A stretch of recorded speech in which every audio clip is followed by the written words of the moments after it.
Welcome to the tripod. Welcome to the tripod.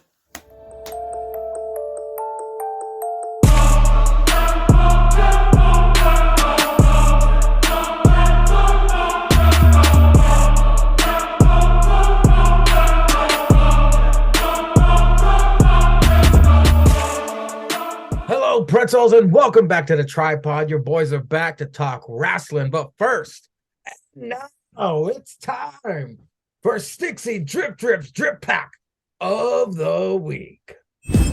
We own the night, not trying to get a copyright violation here now. We getting Stix's drip pack of the week. Well, this week we didn't really have too much go on. The one big shiny highlight I'm going to talk about is that we had a women's knockout championship match. Giselle Shaw took on Mickey James. We had the Virtuoso was at ringside, but she was doing some commentary. Giselle brought down her two people. She brought down her stylist. She brought down also her security, which we did see come into play, but that is why the Virtuosa was there. Not only was she there to do some scouting, but she also was there to have the odds somewhat evened up, which came into play. We had her stylist show up and try to basically distract the ref. Had a security helped out. Giselle got the roll up, but the ref wasn't there to see it, which allowed the Virtuoso to show up and basically roll the roll up back over and allowed Mickey James to retain, which allowed her to move into sacrifice to take on Jordan Grace, who herself had a match against a woman that some people have known, Alexa Grassa, who last I had known, which I don't know if it's still true or not, is dating a AEW superstar who we haven't seen in a while in Scorpio Sky. But it was good to see Alex Grassa in the ring, Miss Everything Pink. So we have the women's knockout championship match at Sacrifice set. Other than that, we saw who Josh Alexander is going to have as his team to take on Time Machine. In which we saw was going to be Frankie Kazarian and a man who he just fought in Rich Swann. Other notes, the tripod favorite, Joe Hendry, got viciously attacked by Brian Myers and Dancing Moose. But outside that, it wasn't really too big of a highlight of Impact Wrestling. It was kind of a getting everything set up, but still not a bad week of Impact. And that's all your boy has for Drip Pack this week. My side thoughts here, the Mangria moments, if you will. Jonathan Gresham took on Kushida. Kushida is an Asian man. To which Aiden English on commentary said, the action's going to be fast and furious in this one, which I got a little chuckle out of. Little Tokyo Drift action there for you. It was nice to see Kushida get a win off a legit competitor, a tap-out win against a great technician like Gresham. They had also said Gresham was 9-1 going to that match in singles action. So, I mean, that wasn't no slouch of a victory. It was technician on technician. It was a great match. And my little 2 cents in the main event, Giselle's nose was buried in Mickey's butt crack for that roll-up win at the end. I don't know if you noticed that, but my God, if she don't got a skid mark, if she don't got a skid mark on she's nose, I don't know what's going on, but I digress. Ladies and gentlemen, we are going to do things a little weird. As you can tell, Cesar is not with us at the moment. I'm going to rearrange the show in a strange way. because it's Wednesday night. And you know what that means. It's International Women's Day. We kicked the things off with the All Atlantic Championship on the line. Orange Cassidy versus Jay Lethal. Tony and Taz's commentary echoed throughout the arena for some reason for a second. Orange Cassidy and Jay's posse both told to stay backstage. This is one-on-one. I like how Orange Cassidy leaped into the air to deliver an orange punch, but just ate a perfectly timed cutter by Jay Lethal. Of course, Orange Cassidy retains with the orange punch. It was a decent kickoff to the night, not the best match. Double Gay attacks Orange Cassidy after the match and breaks a guitar on Orange Cassidy's knee. Sticks, what did you think of the first match of dynatrash? It was an okay match. They kicking it off with a championship match. Orange Cassidy, he's getting better and better wrestling. This match with a man that is a good wrestler in himself, Jay Lethal, and I like that they were able to push Jay's crew to the back because we've all seen the way these matches have shaken up with Jay Lethal, or let alone Jeff Jarrett with the guys outside the ring. I mean, it's kind of getting really tiring. I mean, it's about the same as with anything of Jericho if he has anybody outside the ring himself, which I'm sure we will probably talk more about in this episode. But I mean, it was nice to be able to see Jay Lethal go one-on-one with somebody, because a lot of people, you get that, you forget how actually good of a wrestler that he is. He put up a really good fight in this against Orange Cassidy. I mean, you might have known that he probably wasn't going to win, but it's still about letting people know that you can still go in the ring. Jay Lethal can still go in the ring, which is why I'm hoping. I mean, I don't know if any of the three of us will sit down and watch Ring of Honor legit, but I'm sure if they were to give him that, exactly, if they were to give him that platform, I mean, I'm pretty sure Jay Lethal could show you that he did go in Ring of Honor. He was a hell of a competitor in Ring of Honor, but he gets shackled by stuff like this, by being teamed up with Jeff Jarrett, by having the fucking not so great Kali, and by having the fucking pencil pusher from the back, Sanjay Dutt, in his corner. This was an okay match, but it was another match that shows you when he's by himself, Jay Lethal can go. Obviously, Orange Cassidy got the dub, but it was a decent match because Jay Lethal is also a good competitor. So, not a bad opener. It could have been better, could have been way worse, but it was a decent at best and okay for ATW. I think the main event took care of that. Renee backstage with P2H, speaking of the main event, asked about Wardlow. He's going to take the championship away from Wardlow. Absolute Ricky Starks to the ring. Says he went through the JAS and people ask what's next. He says it's more like, where's next? Juice Robinson then jumps Ricky from behind. Tony interviews Wardlow backstage, says it's a Falls Count Anywhere match now. Renee brings out Ruby to the ring. Taz sings along to her theme. Ruby then goes on to whine about fans booing her, and time has officially been killed. Thank God Sky Blue comes out, shaking them cheeks. The match starts as Ruby versus Sky Blue. Ruby's major accomplishment of the year was her yanking Sky Blue's bottoms right up her crack. I don't care if Sky Blue can wrestle or not. I need that booty on my screen way more than ever hearing Ruby squawk again. Yeah, Ruby won. Who cares? Saraya and Booty storm out with spray paint. Willow for the save. Why am I still taking notes? Sticks. We had interactions with Wardlow and P2H with backstage. Ricky Starks gets jumped by Juice Robinson, and then Ruby versus Sky Blue. Yeah, P2H, Wardlow hyping up the main event match that we would have later on our screen. The tripod favorite. Absolute. Comes out, graces our screen. Yes, do it. Graces our screen. tells everybody he doesn't know what's next, who's next, where's next.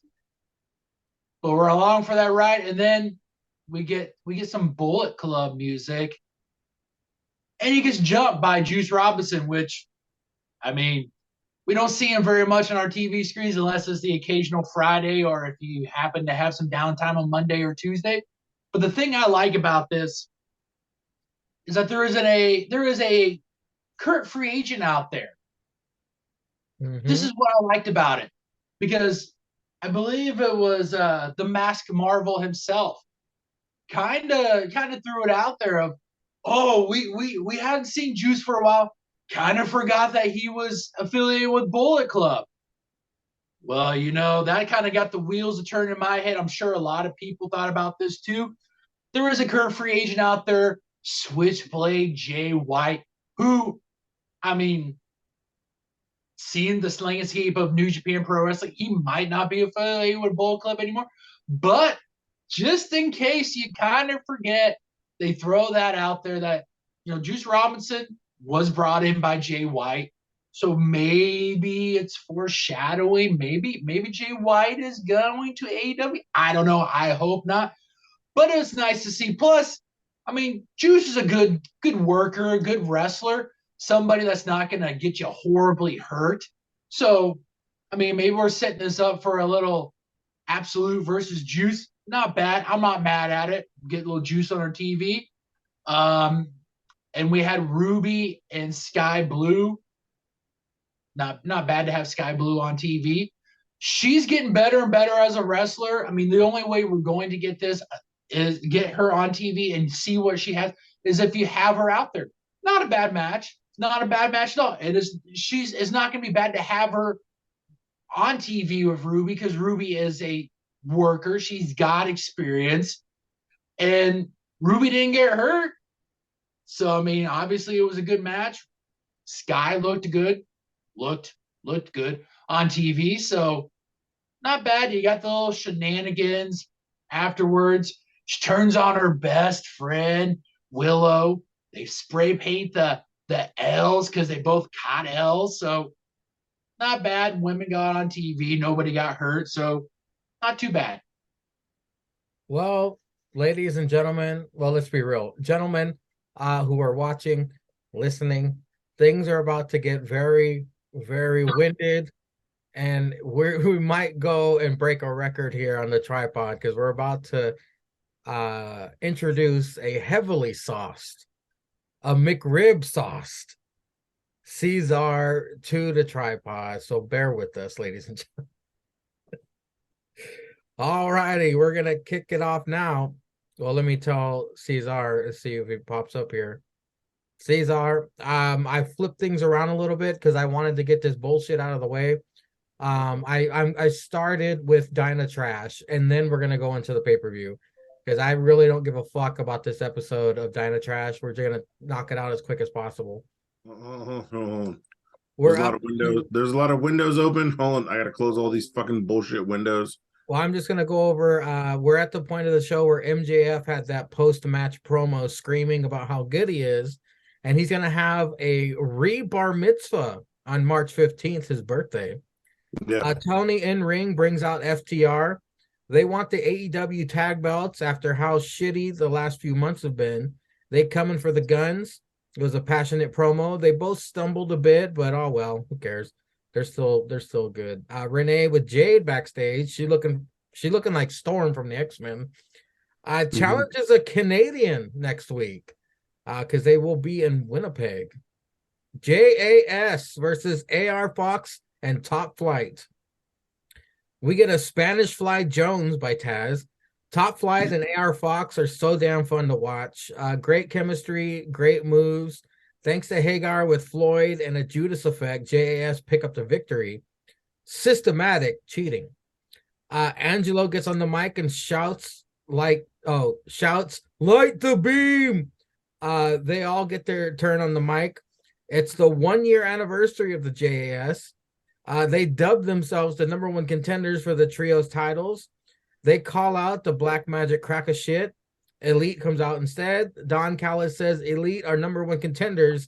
Says Jericho is the second best wrestler from Winnipeg. Lights out, Black Magic crack a shit on the Tron, then appear on ramp, accepts challenge from all. Cesar, the MJF post promo screaming about how good he is, and his rebar mitzvah on the next episode of Dynatrash. Nobody gives a fuck about MJF because he's trash. Okay. Thoughts on FTR? What do you mean FTR? Oh, he did come out. Okay. Yeah, they had a promo. Oh, Sorry. They did have a promo. We're off. They had a promo. They said some shit. Nobody cares. After that, fucking the Elite and fucking there was some shit.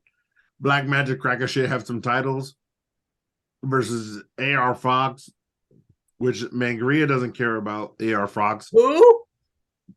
Yeah, exactly. But AR Fox is actually dope because I just said they were fun to watch. I said they had great chemistry. Yeah, but AR Fox has been on for like 3 months, and you've not given a shit about him since he's been on TV. So eat a dick.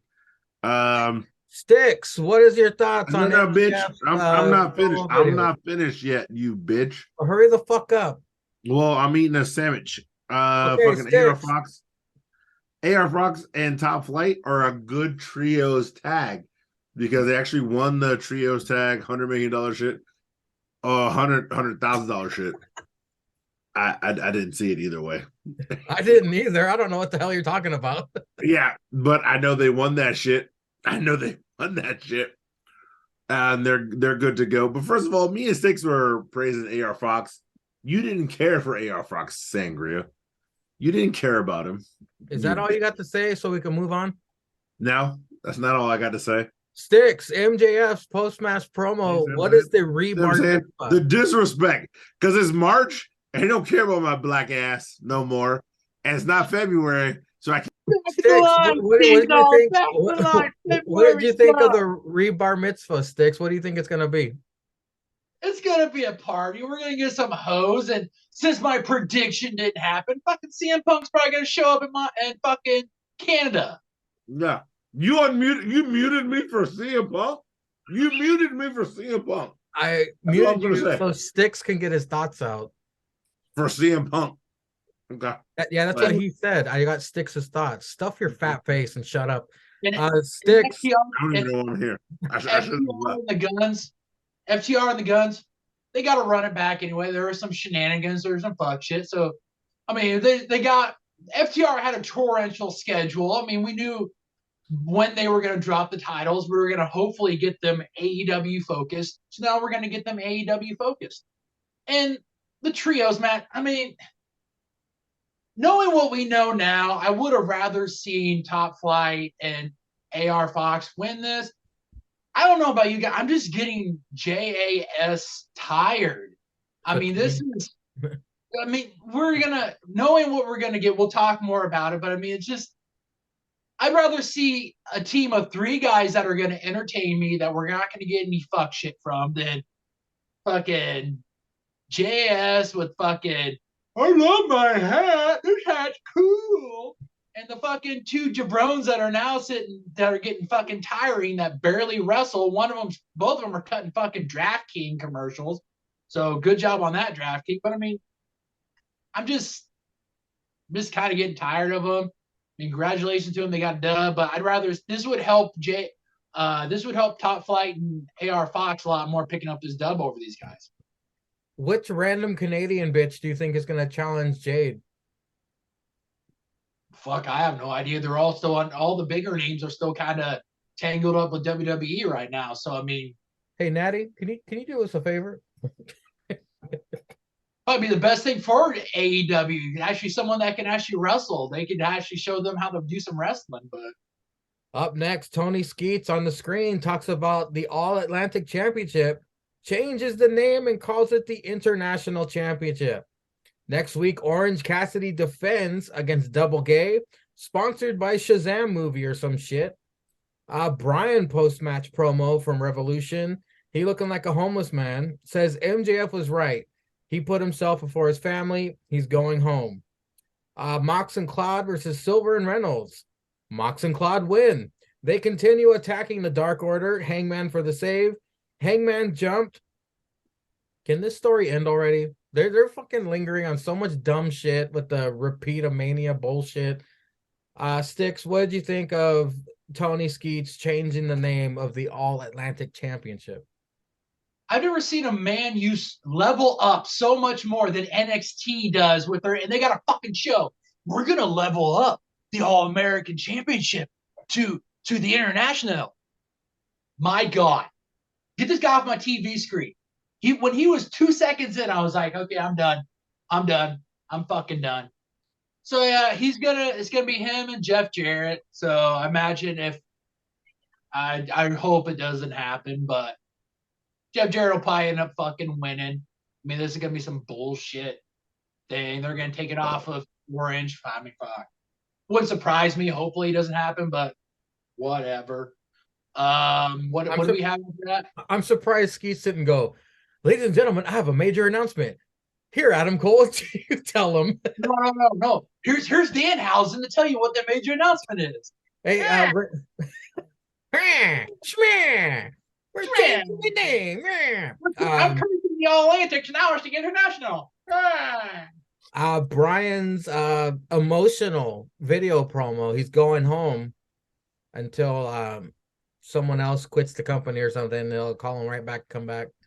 Brian Danielson, I think this was a really big, huge favor to MJF. Like he made him look good, but not, and then the promo made him look like he was a broken wrestler. Like he had everything taken from him, and then now the reality is that not only did he not win, but MJF was right. Like he put all this time in and had the match that he wanted, and he didn't come out.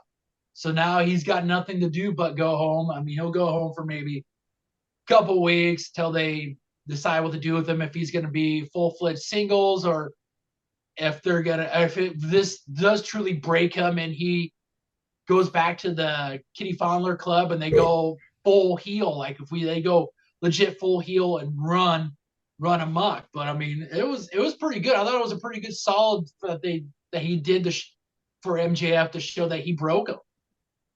I was kind of thinking the same thing, him going heel.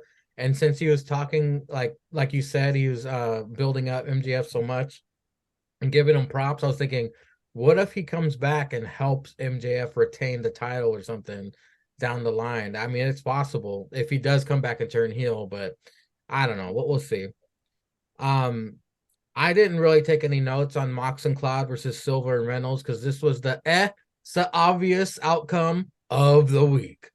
But like you said, I mean, the match they had at Revolution, we'll talk more about it, but I truly hope that this was it. They're done. You know, Mox is gonna. I was truly hoping Mox would go on the vacation that the guys needed for well over a year, and then Hangman will start as a sensei. And I mean, are we gonna get a faction versus faction? Like, is he gonna join? Like, is he? I don't know if you want to say join the Dark Order, but is he gonna show that his loyalty to them to help them out doing this, or is this gonna get? I mean, if you're gonna do like a best of 5, just come out and say it. You know, like what the Elite did with when they were doing the trios. They did the best 7. They came out, they announced it. Do that. Don't keep dragging us along with the story, because I mean, both sides need to move on. Like if Mox is gonna move on, or if he's going on vacation, let him go on, and then let Hangman either have him go in the TNT title picture. Now, hell, maybe he'd be a nice little charge to have in the international title. That'd be a pretty big name to have do that. Or if you're gonna have him go after the world championship again, have him do that. But I mean, just having him tread water of Mox, you're tying 2 guys up that you really shouldn't have tied up. I think Mox really should have went on that fucking vacation to get reconstruction surgery of his forehead for all the fucking times he bladed himself for no effect, by the way. Cesar, it's the international championship now. Does anyone give a fuck? Nah, man, I've been watching Instagram like as long as y'all been talking, so I don't really care.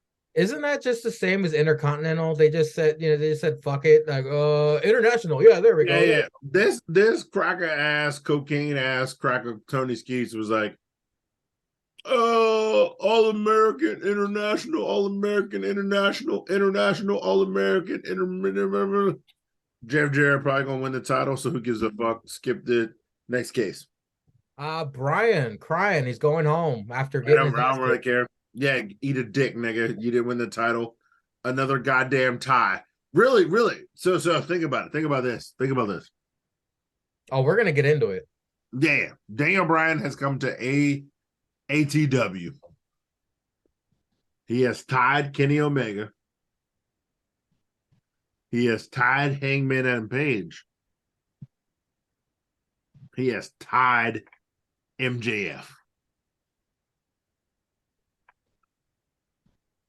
Like, two of those are not like the other.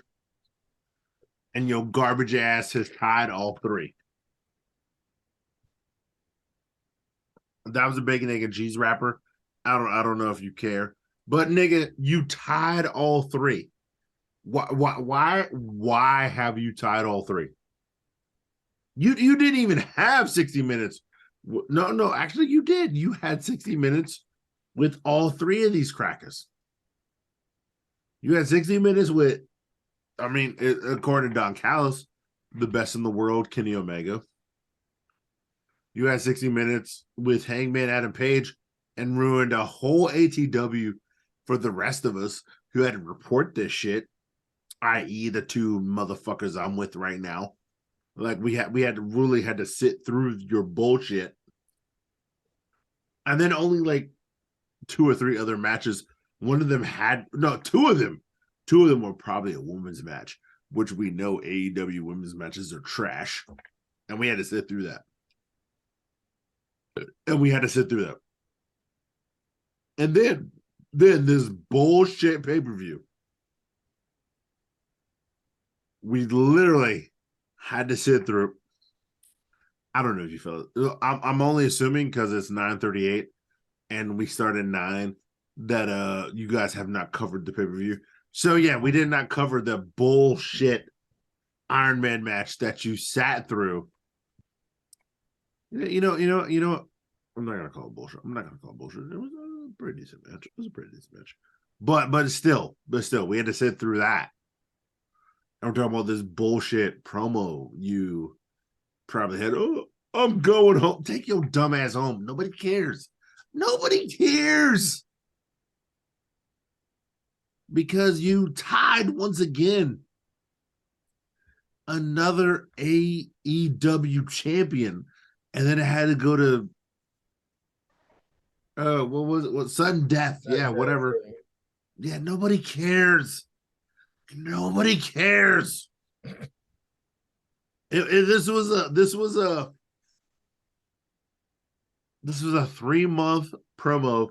MJF, yeah, I'll beat everybody, and then I'm gonna challenge you to an Iron Man match at Revolution. 60 minutes later, nobody cares. I didn't. You literally you tied this nigga. Well, we'll get to that when we get to that. Let's move on to the main event. It's for the TNT Championship. It was Wardlow versus P2H, Falls Count Anywhere. The fight starts in the parking lot. P2H uses hemorrhoid pillow to attack. Yeah. I guess they're by P2H's rental car. They fucking each other up on that car. Nah, it was just a car. Picture in picture, they throw on each other against the walls and shit. They eventually make it back to the ring. P2H spine busters the life out of Wardlow. Now that Wardlow's ponytail is gone, he looks like a Kazarian on roids. Wardlow swantons P2H through table on the outside, power bombs him on the ramp. About to power bomb him off the stage in front of Taz and Tony, but the person who kills interest immediately intervenes. QT Marshall attacks with a chair.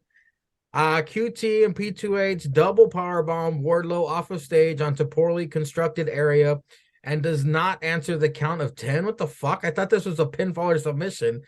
Good for Hobbs, but fuck this dumb shit. Cesar, man, I hope you got busted out the book for this one.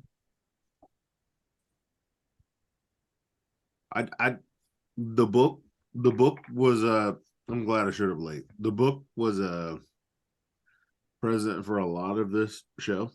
I don't blame you. This was fucking stupid. That's why I wanted to get it out of the way first. No, the book was present for a lot of this show, but Mangria, there's been a segment that has not been shown up for the last couple of weeks. Oh shit. Wow, we're getting this out of the way early. No. This whole fucking show? No. I'm starting from the beginning. Y'all niggas been talking for probably like a couple of I showed up late. I'm on CP time, you bitch. It's fucking daylight savings, eat a dick, Mangria. Oh, that fucked me up royally today. No, man. Mangria, fire it up. Fire it up. Say what you gotta say. Say what you gotta say. No, it's time for the Hail Caesar tangent of the Now week. double your money or make a stack. Caesar's on to the next rant, on to the next rant, on to the next cracker shit.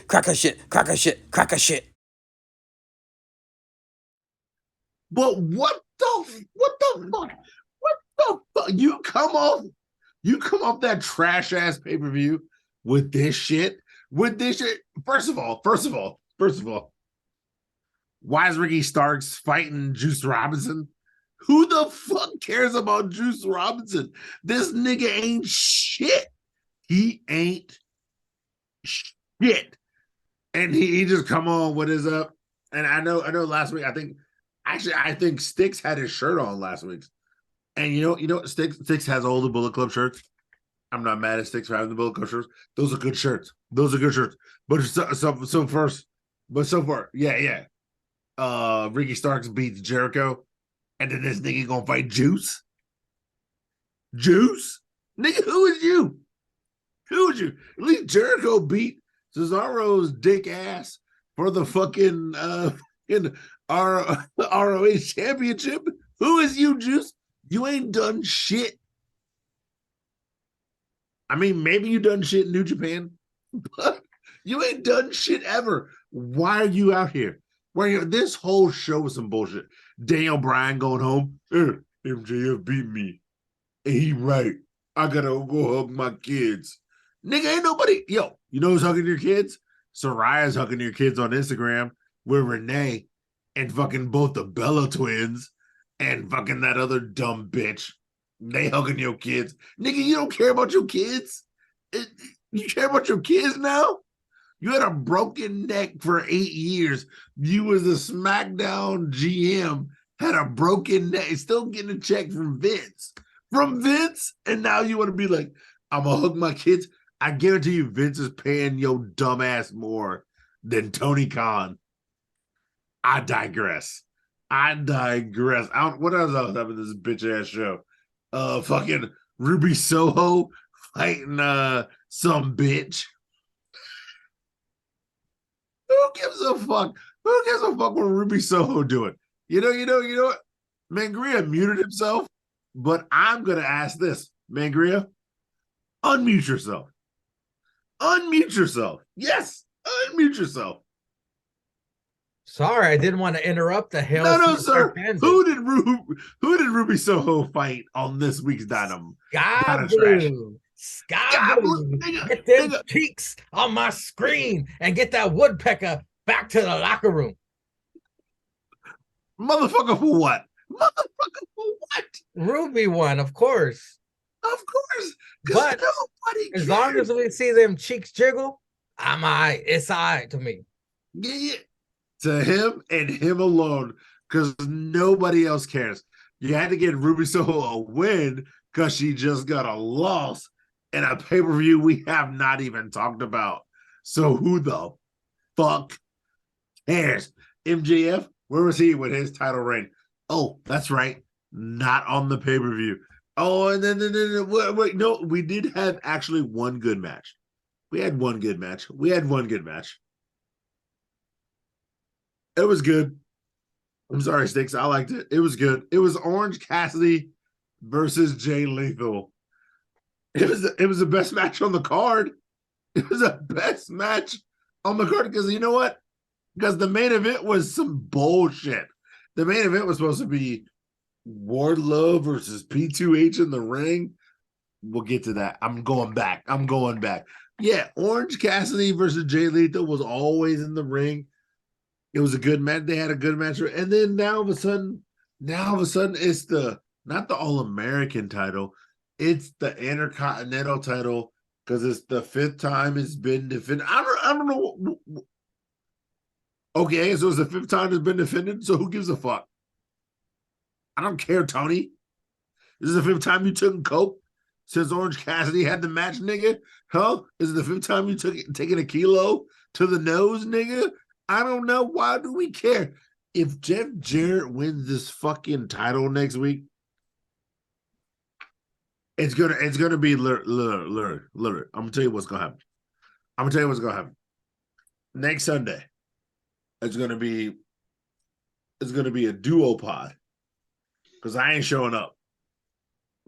I'm not showing up. I don't give a fuck. I'm not gonna give a fuck. It's gonna be Mangria and Sticks talking about AEW. Or when Father 50 flips it, if he says NXT first, then it'll be a tripod. It'll be a tripod on that. And as soon as Mangria says, all right, guys, we're taking a break and we're coming back with AEW, my black ass ain't going to be here. I'm going to be playing PlayStation 5, doing some bullshit. Because I don't care. I really will stop. If Jeff Jarrett wins this fucking title, I'm done. I'm fucking done, and I don't care. Because I know, I see. I tried to call it. His dead ass father died. I tried to call it at the pay-per-view, thinking there's going to be some fuck shit. But if this cracker wins his belt of Orange Cassidy, I'm fucking done. I'm done. I don't need nobody to get shot in the ring. I just need Jeff Jarrett to get the 1, the 2, the 3. I'm fucking done. I don't care. I literally will not care. Jade Cargill, I don't care about your bitch ass. 50-0, 52-0, 55-0, 68-0, 69-0, beat my dick and 0. I don't care about you anymore with your dumb ass. I don't care about you or your title. I don't care about MJM Bar Mitzvah. And I don't care that Moxley showed back up. Oh yeah, Moxley and the Kitty Fauna Club. Yeah.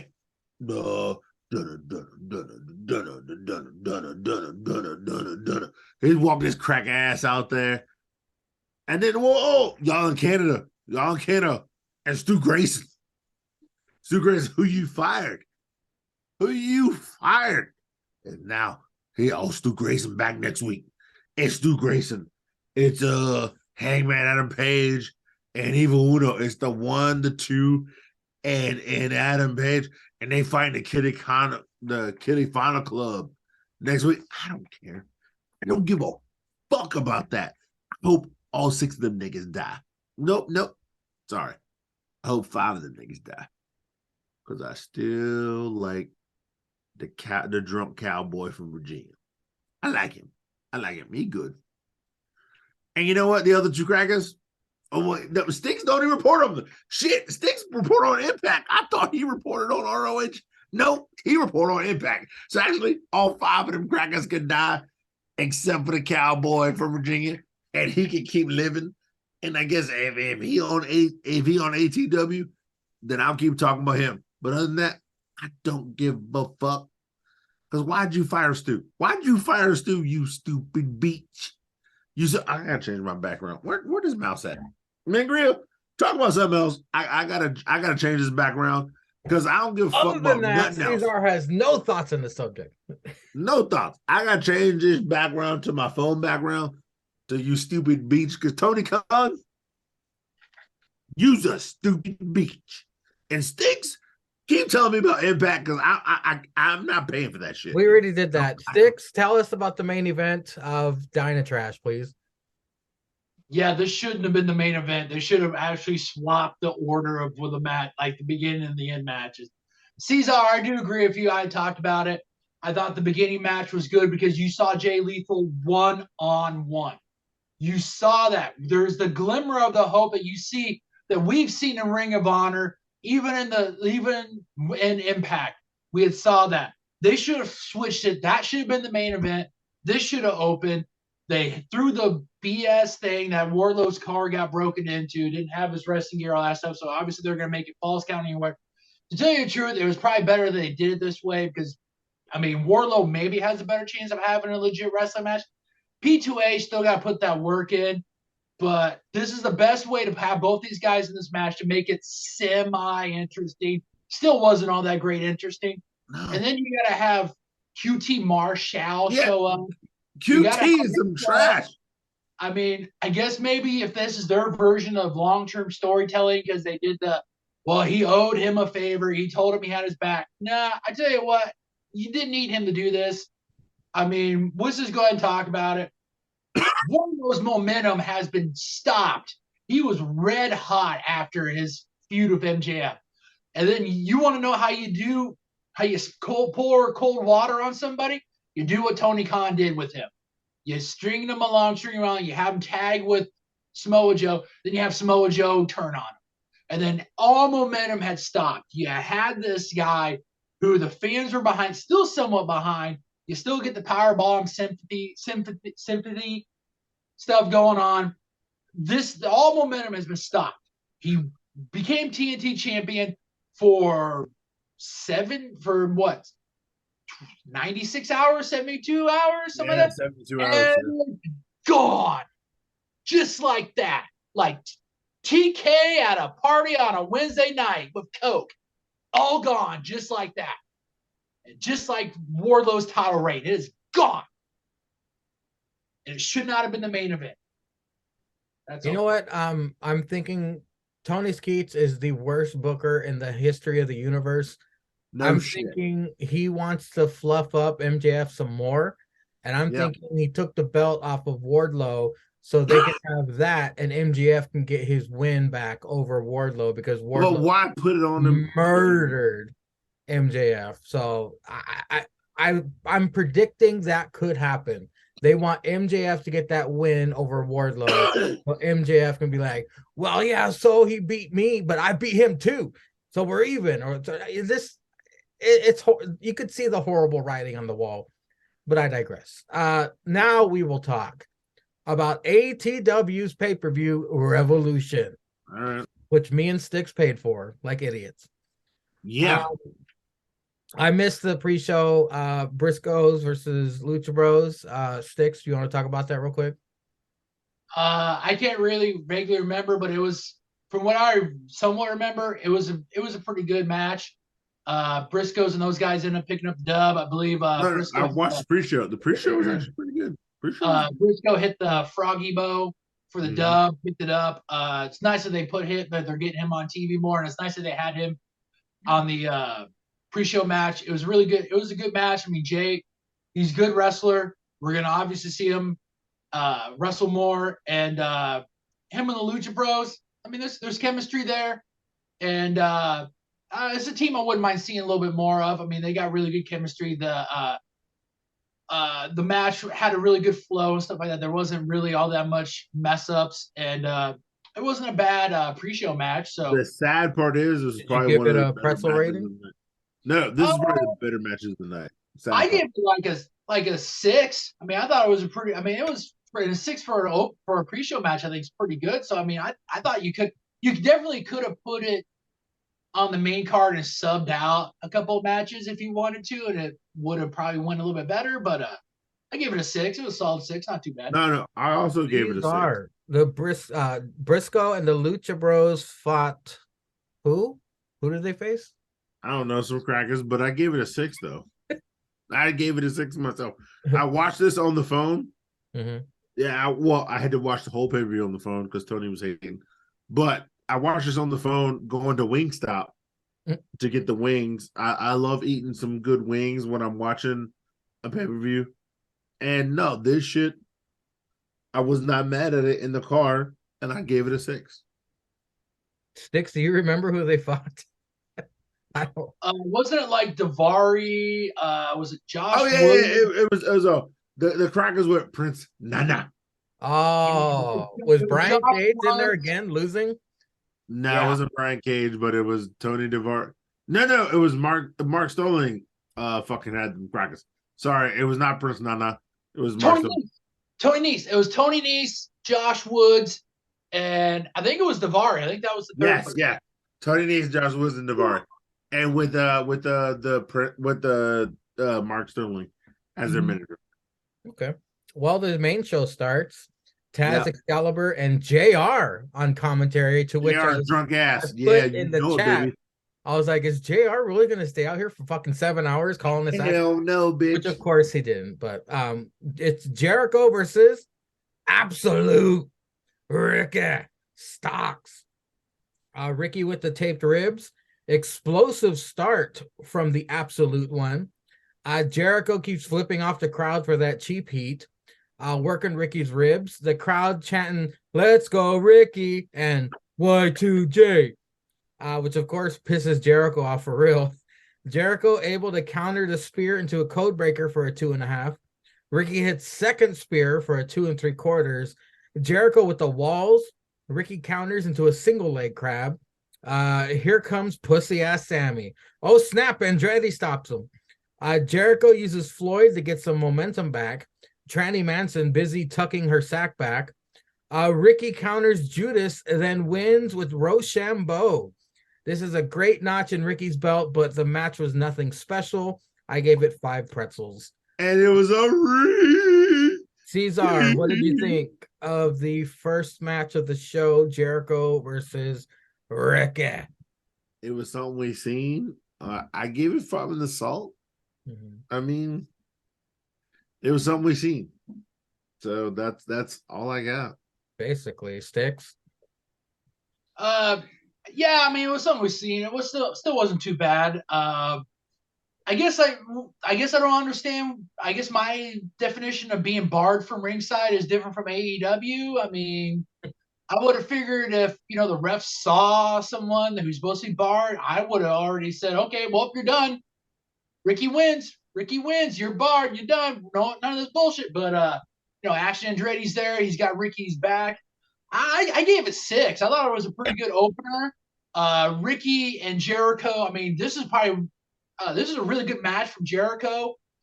This is something that Ricky should have won. I mean, first off, we shouldn't be getting this, but hey, you're gonna run it back, then it better be damn good. Because if you're gonna run it back and have a shitty match, then I mean, I guess you shouldn't be Booker of the Year 3 years in a row. But it was a good match. I mean, it wasn't complete dog shit. Ricky looked good. Jericho still got his shit in. Got the baseball bat in.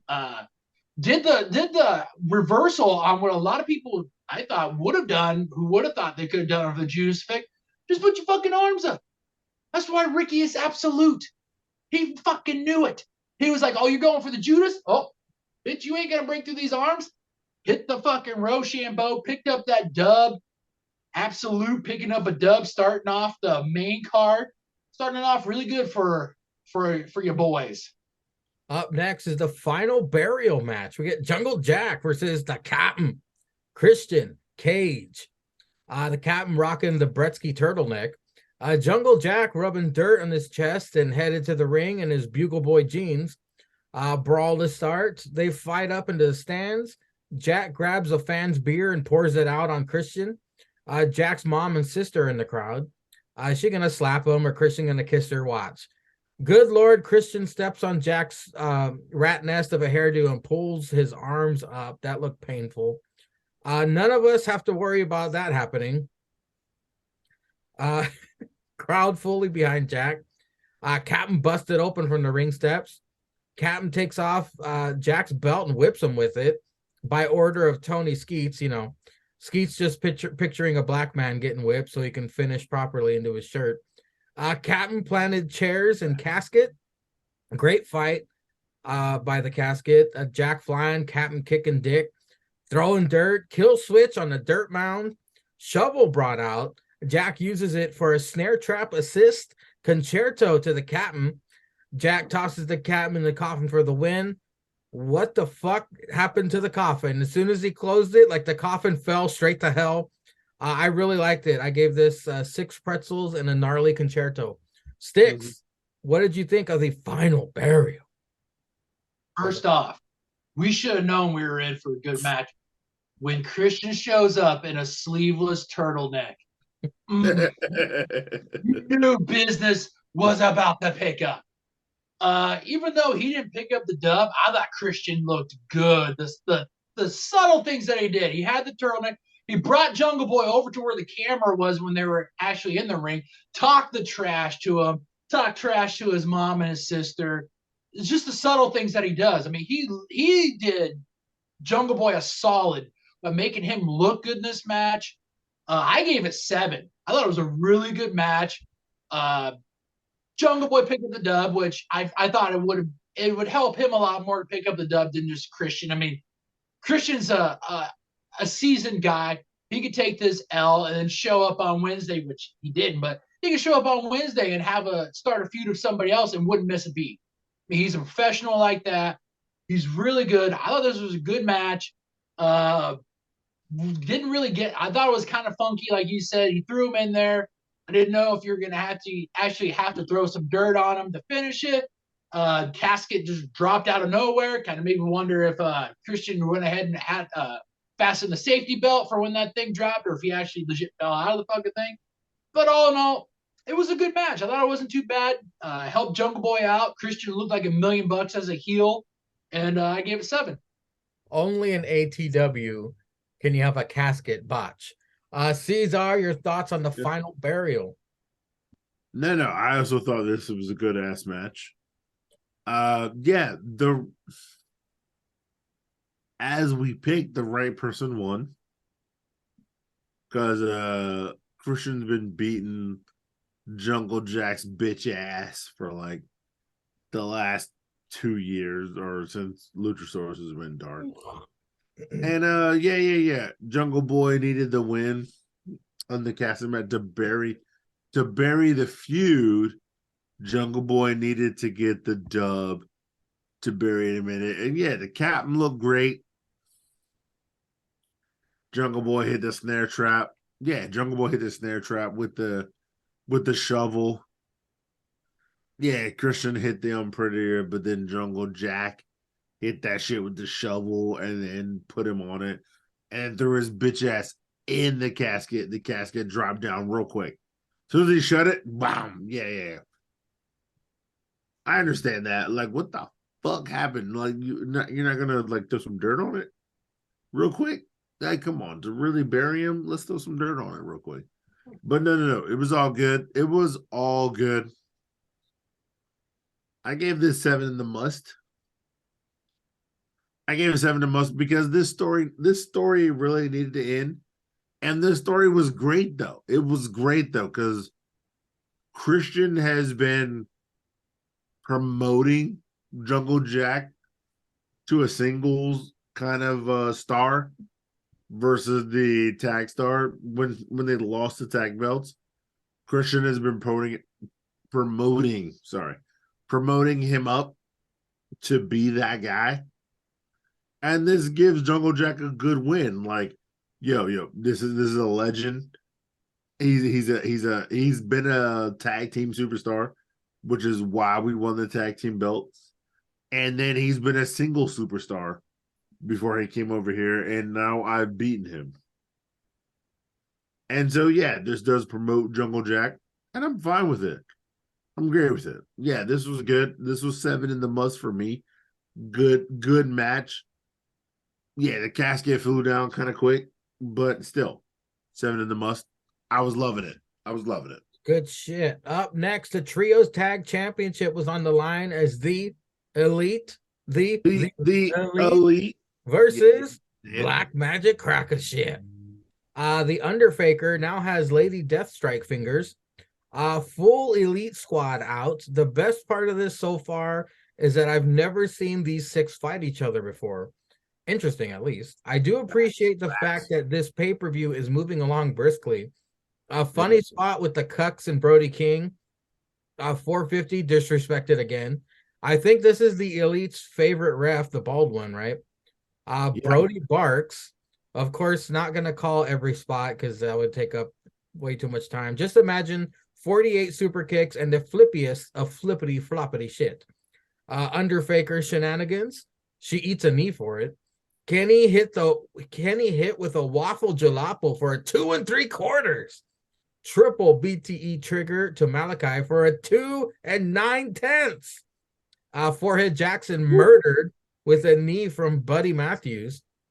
New trios champs crowned after badass finisher to Matt Cuck. Weird celebration afterwards, miscommunications or miscues, orange light, blue light. I don't know.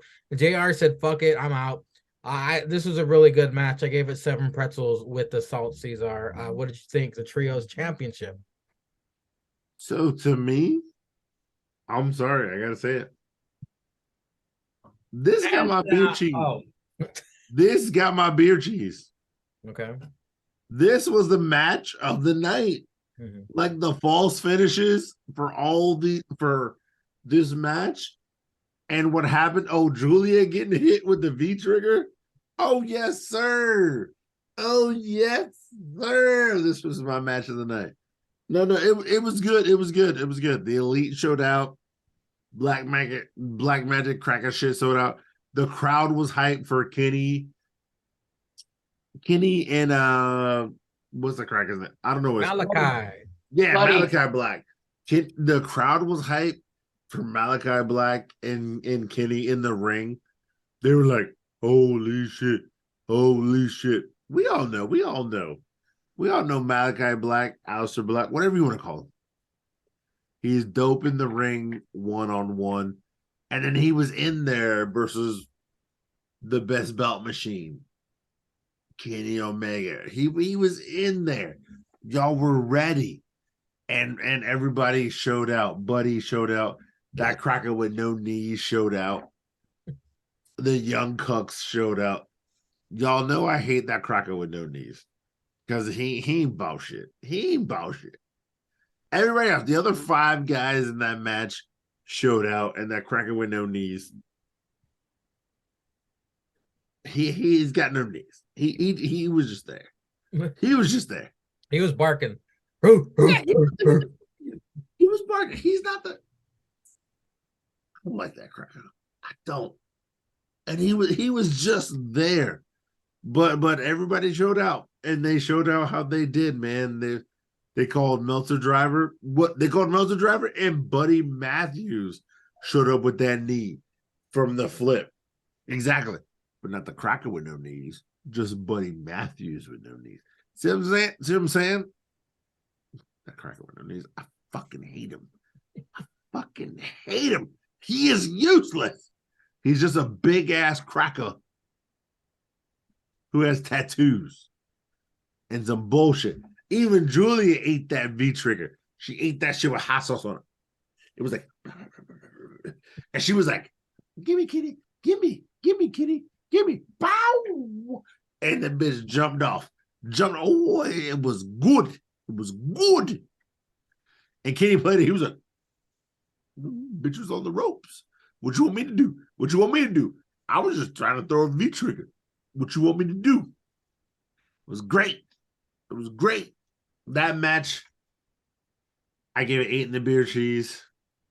It was a real good ass match. Yeah, Black Magic Cracker shit. They won the match with only he the best booker, right? He the best booker.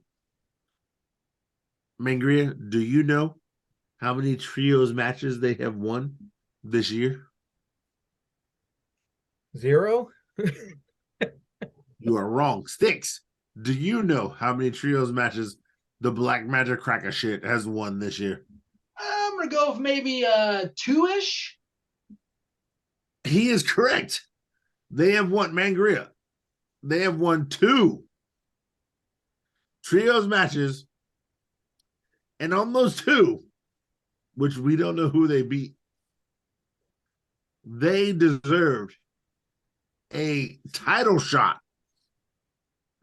for the trio championship and Black Magic Cracker shit are the new Trios champions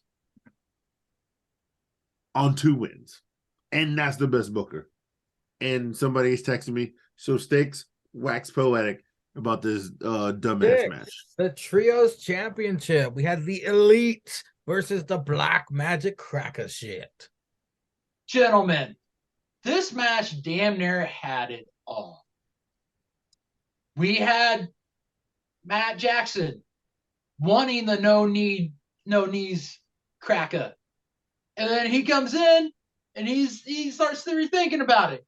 He goes to tag his brother Forehead Jackson. He's like, nope. You wanted this, you got this. Like you said, we had Julia eating, full on eating, Golden Corral buffet style, eating that knee. And then we got a man who hit a counter that we haven't seen since Adam Cole, baby, would hit that counter. Buddy Matthews with that knee on the Meltzer driver. Gentlemen, I believe I was questioned on why I would pick against the EVPs. Why I would pick against the EVPs. And I told you, because they got to make these guys legit. Otherwise, why you parade these My Chemical Romance $2 knockoffs? Why you keep parading them out there thinking that they could be contenders? Well, they won. And like Caesar, this got my beer cheese of the night, because this match was fast-paced. This thing had it all. You had moves on moves on moves. All 3 guys, some of them hit super kicks. Some of them got hit with knees. The action was non-stop. We had, I believe that finisher is called Dante's Inferno. They had to hit that twice to pick up that dub.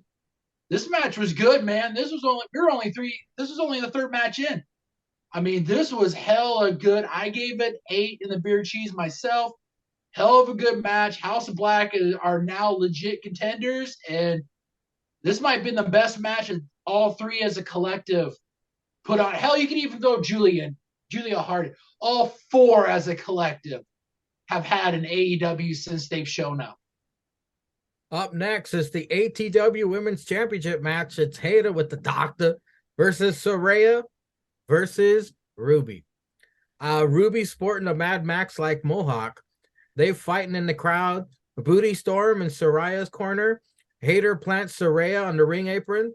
The champ bringing it to both these hoes. Saraya trying to tell them to stop, but gets beat down for that. The crowd is split on Hayter and Ruby. Nobody gives a fuck about Saraya. A Booty Storm distracts for Saraya. The Doctor distracts for Hayter. Hayter rolls up Ruby for the win and retain the most deadliest move in all of sports entertainment. Booty Storm attacks Hayter. The Doctor tries to help, but Ruby is the one who saves the day.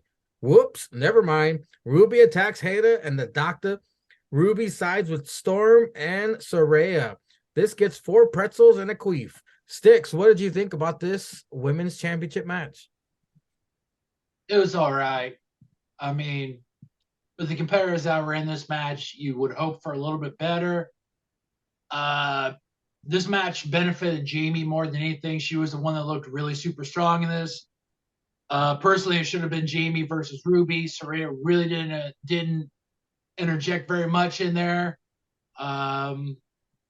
Outside that, I gave it 5. And that's being generous.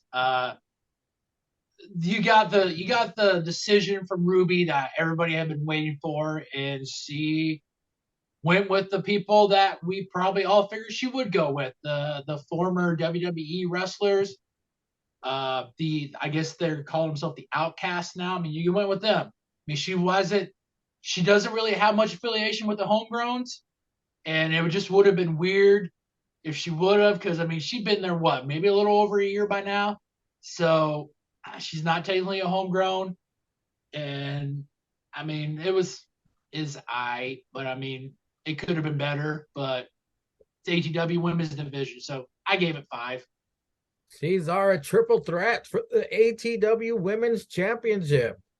Did you pull the book out, or were you on TikTok? No, I wrote all the matches down because I wrote what we predicted, and then I wrote what I would rate them all, and then it was like Stick said, man. Like it wasn't nothing new. We knew what was gonna happen. I gave it 5 in the salt. I knew Jamie Hayter was gonna keep it tight. Bitch, shut up, phone. Phone was talking some bullshit. I knew Tony. I knew Tony was gonna interrupt. I knew Britt was gonna interrupt. And then Jamie Hayter was gonna keep the belt. So yeah. Enough said about this match. Texas Death Match up next. It's John Moxley versus Hangman. Hangman with a cool entrance, but still no nameplate. I wish this would have started in whatever bar in San Francisco had to offer, like Hangman with a shot of whiskey, Mox with a shot of Zima. Then they just started fucking each other up there. Yeah, these two immediately start to fight out in the crowd, outside of the ring. This gonna get bowling shoe ugly. Barbed wire time. Hangman rakes it on Mox's forehead. Blood is now Mox's spinach. Hangman with barbed wire around boot, trying to do the goat stomps, but fails. Yeah, just a lot of barbed wire and blood. Somewhere Mick Foley is rubbing one out. Mox forks up Hangman. Chair wrapped in barbed wire. Hangman runs into it. Hangman now eligible for the BCC because he bleeds just as much as Mox now. Mox single leg crabs Hangman and barbed chair. You sick fuck. You sick fuck, Chance. I'm not going to call all the spots. Chains, bricks, barbed wire, boards, even a back rake. 2 back rakes. Holy fuck, a barbed wire back rake. Hangman goes head first off a top turnbuckle onto barbed wire board. Outside, set up on chairs. This is last man standing rules. Death Rider and a brick curb stomp by Mox to Hangman. Good God. The crowd starts singing Rollins' theme, which was the best part of this entire match. Yeah. Hangman sets Brick standing up. Mox with the dick kick. Mox no-sells buckshot lariat. He had chain wrapped around his head.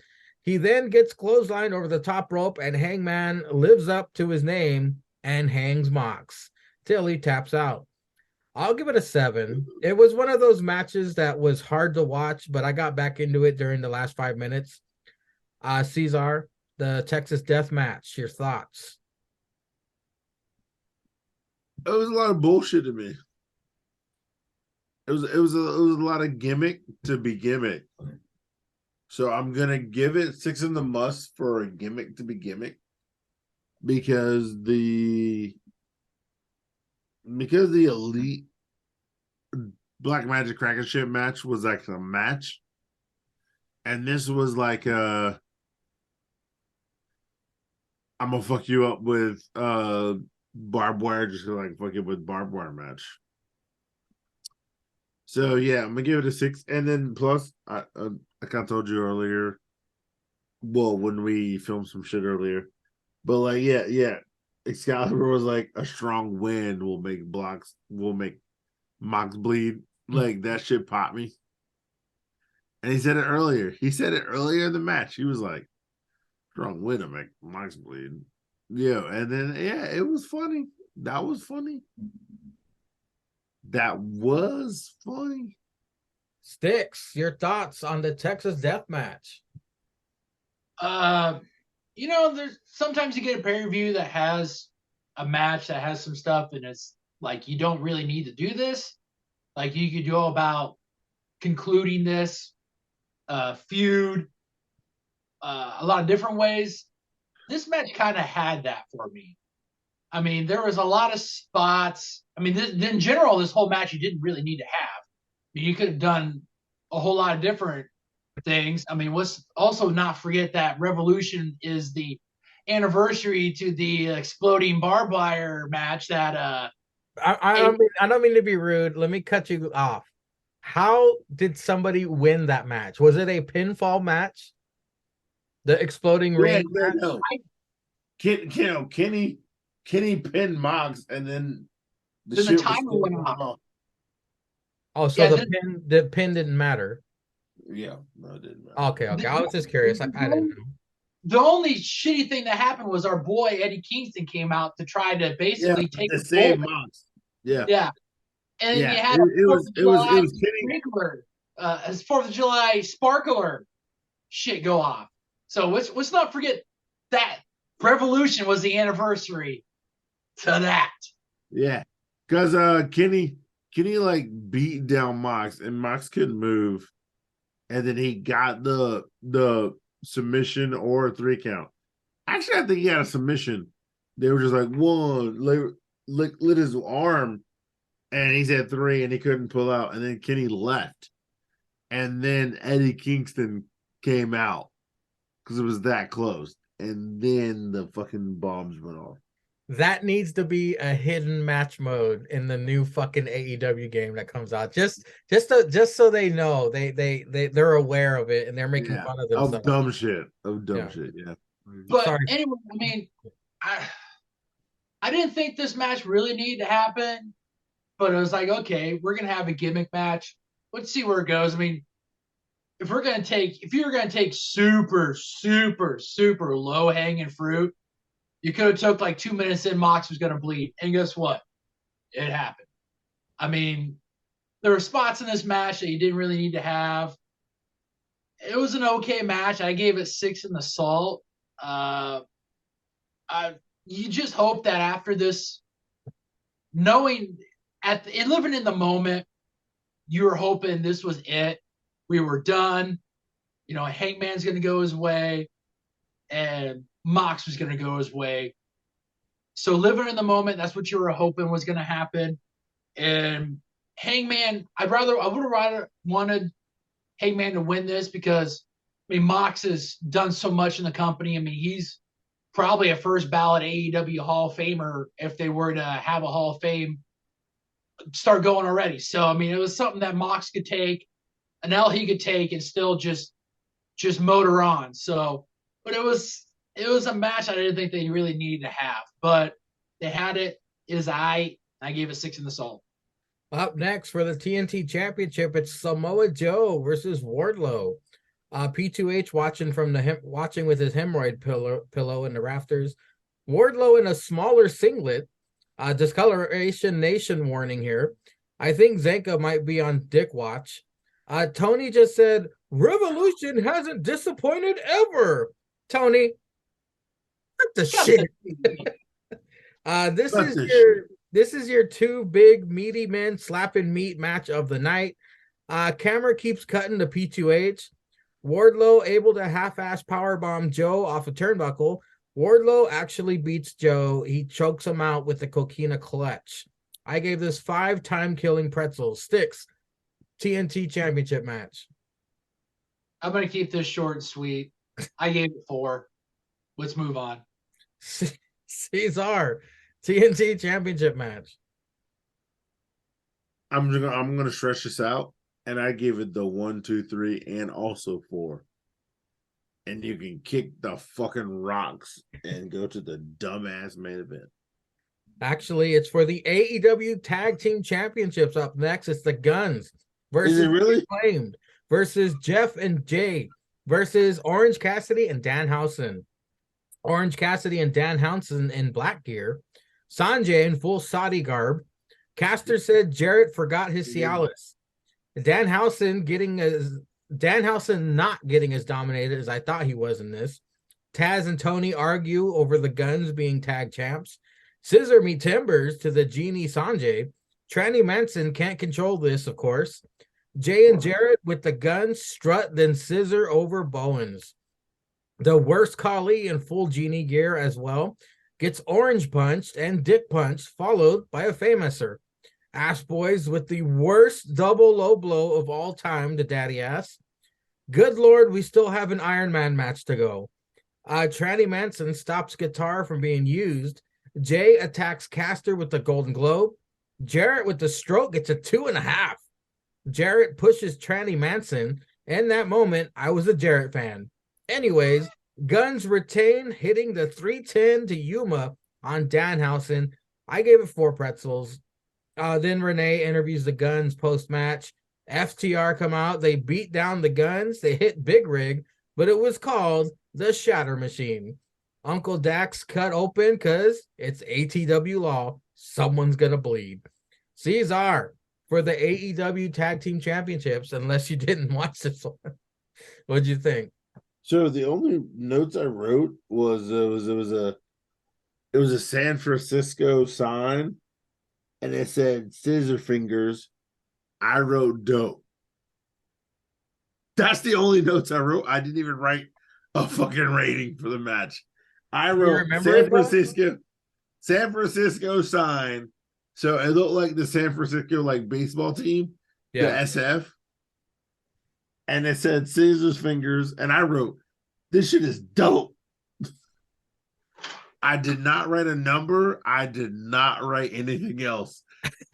And I know I'm on. And the funny part is when I watched Top Guys come out, and I think I saw it like later, like that week, it was not this night. I was like, damn, FTR came out and they fucking hit the Shatter Machine on the Ass Boys. I did not know that happened Sunday night. So Sticks, AEW Tag Team Championship match. Yeah. What did you think? First off, I'll say this. Danhausen didn't look that bad. He actually looked like a competent wrestler. The moves that he did. No. I was saying that him and Orange walking out in the black was dope. They actually looked like a team, and it was dope. I will say that. Yeah, he looked like a competent wrestler. The moves that he hit, he looked more than just a gimmick wrestler. So I figured that into the pretzel rating. I gave it 5. I mean, I thought it was a good tag match. It was a fatal 4-way. You're gonna have a bunch of fuck shit going on, which we did. You had a horrible attempt at a low blow. Yeah. Daddy ass with a horrible. I mean, it wasn't that great of a fame asser. But all in all, I mean, I figured the Guns were gonna win because it's been a short tag run. I mean, I guess with it being Tony Khan, anything's possible. But it was an all right tag match. FTR came out, they hit the pile driver and then the Shatter Machine / Big Rig. Uncle Dax got busted open on the exchange, but it was good to see those guys come back. So I don't know, is all right, and I give it 5. Alrighty, guys. And now it's time for the main event. It was an Iron Man match for the AEW Championship. MJF versus Bryan Danielson. MJF with string quartet entrance, all dramatic, walks out in devil mask. MJF trying to intimidate, but Bryan was cool. Oh, MJF was looking all intense, trying to intimidate, but Bryan was cool as a cucumber that he grew himself. MJF looking nervous. He even drops the title on accident. The crowd lets him have it. The match starts, and they just stand there. Easily kill a minute with 0 contact. Commentary does a great job naming each guy's timing history from the past. MJF actually hanging with Bryan. MJF gets upset and jumps railing, tosses garbage at people, even tosses some chick's drink in her kid's face. Good thing it's not February anymore. There'd be protests and hashtags and shit. MJF targets shoulder. He loves to fuck with fans. So damn funny. Tony hating all over MJF on commentary. Taz tells him to stop. You're not therapists. MJF strikes HBK pose after making sure Bryan couldn't skin the cat back into the ring. MJF with the pump handle drop pin right on the back of Bryan's head. Taz slapped Excalibur out of shock. Token ATW Pinfest. Ref getting a workout. MJF impressing the hell out of me, especially in white trunks. I would have sharded at least 5 times. Bryan gets first pin with Busaku knee. 26 minutes was the first fall. Low blow from MJF gets DQ, then pins Bryan twice fast. Score is 2-2. Very smart. MJF hits top rope elbow and puts Bryan through table on the outside. He wants that count out point. Jesus, MJF running tombstones Bryan on broken half of table and breaks that too. This is insane. MJF squeezes blood out of Bryan's forehead, hits Heat Seeker for a pinpoint, 3-2 with 19 minutes left to go. MJF mounts Bloody Bryan and rains down punches. Now Bryan's blood is on MJF's crotch. Tells Bryan he fucking sucks. Bloodied mouth, bloody forehead Bryan. MJF shouts at camera for Birdie and Buddy. Keeps repeating that he is the best in the world. Could this be foreshadowing Punk? I hope not. MJF is a bloody mess heading into final 10 minutes of this. Bryan ties it up, making MJF tap to the Regal stretch. MJF desperately trying to make Bryan tap with Salt of the Earth into Rings of Saturn, but Bryan gets the rope. Both fall out of exhaustion. Max crying, Bryan laughing with 5 minutes left. MJF hits a leaping tombstone off the second rope. Bryan really wants to die tonight. Bryan actually kicks out of that shit. Single leg crab applied. 1 minute left. MJF taps after the bell. It's a tie. MJF retains. Tony gets message from Skeets, I'm guessing. Tony heads the ring. Skeets wants sudden death. MJF low blow, roll up with tights, only gets a 2.5. MJF tries to use belt. Ref says go for it. MJF gets ring out of his dick. Bryan poison Rana. Busaku knee. 2 3/4. MJF is still alive. Single crab again. Ref gets the ring. Looks like he tapped, but he gets to the rope. Bryan thinks he won. He falls out of the ring and uses oxygen tank to clobber Bryan. Ref didn't see that. MJF level a label lock on Bryan. He is still alive. Nope. Bryan taps. MJF retains. I was telling Cesar during the week, like what South Park did with Team America, where a joke is funny at first, but then it keeps going, and you're like, oh, all right, this isn't funny anymore. Can we move on? But then it becomes funny again, like because it keeps going and gets more intense and stupid. This was me in this match. I liked it at first, and I was like, come on. And then I was like, wow, this impressed me. So for that and the story alone, the action, MJF impressed the fuck out of me. He can hang with Bryan. And of course, Bryan doing what he said he wants to do to put young talent over. He did just that. And not only that, but on Dynamite with that promo, he just put the fucking rocket strap up his ass to the moon with credibility. I gave this 8 and my beer cheese. The crowd can't believe it. They were stunned. The crowd was like, what the fuck? But yeah, I really enjoyed this. It took fucking forever, but I enjoyed this. Sticks, the Iron Man match. What did you think? After initially watching the pay-per-view, I was stuck between either the trios match and this match having my beer cheese. So, hey, I knew I was going to have to rewatch it. And after rewatching, I obviously went with the trios. But this might be the best match that Max is probably ever going to have in AEW. I mean, knowing this was going to be 60 minutes, I think all three of us figured it was going to be a slog. Like you're going to have time to do multiple piss breaks, probably bust out a book, read a couple chapters, get on TikTok. But all in all, this match wasn't that bad. I mean, knowing that it was going to be 60 minutes going into this match, it wasn't that terrible. MJF held up. The super kick on the skinny cat was really good. I think we've all talked about how awesome a move the Heat Seeker is. And MJF going out of his realm to do like some high flying, like he went to do, I forget what it was, but he did a top high flying move outside the ring, and that what initially jammed his knee up. And like a good wrestler that the Dragon is, he saw what it was and he went for it. But MJF, it didn't stop MJF. He had Dragon on the table, hit the HBK elbow from the top rope onto the table. I mean, that was a fucking hell of a move, and hit it good. Like it looked good. And then, like you said, the running tombstone into the already broken table. And then also, like earlier, giving up 1 point to get 2 points. Like that's fucking smart shit. That's good shit. I kind of had a feeling it was possibly going to go to a tie. I was hoping it wasn't, and it did. MJF, they caught him trying to use the belt. Ref caught him with the ring. He did tap, but he got to the rope. Like as soon as he got to the rope, he started tapping, knowing that the ref was going to have to bust because he had to break up the move.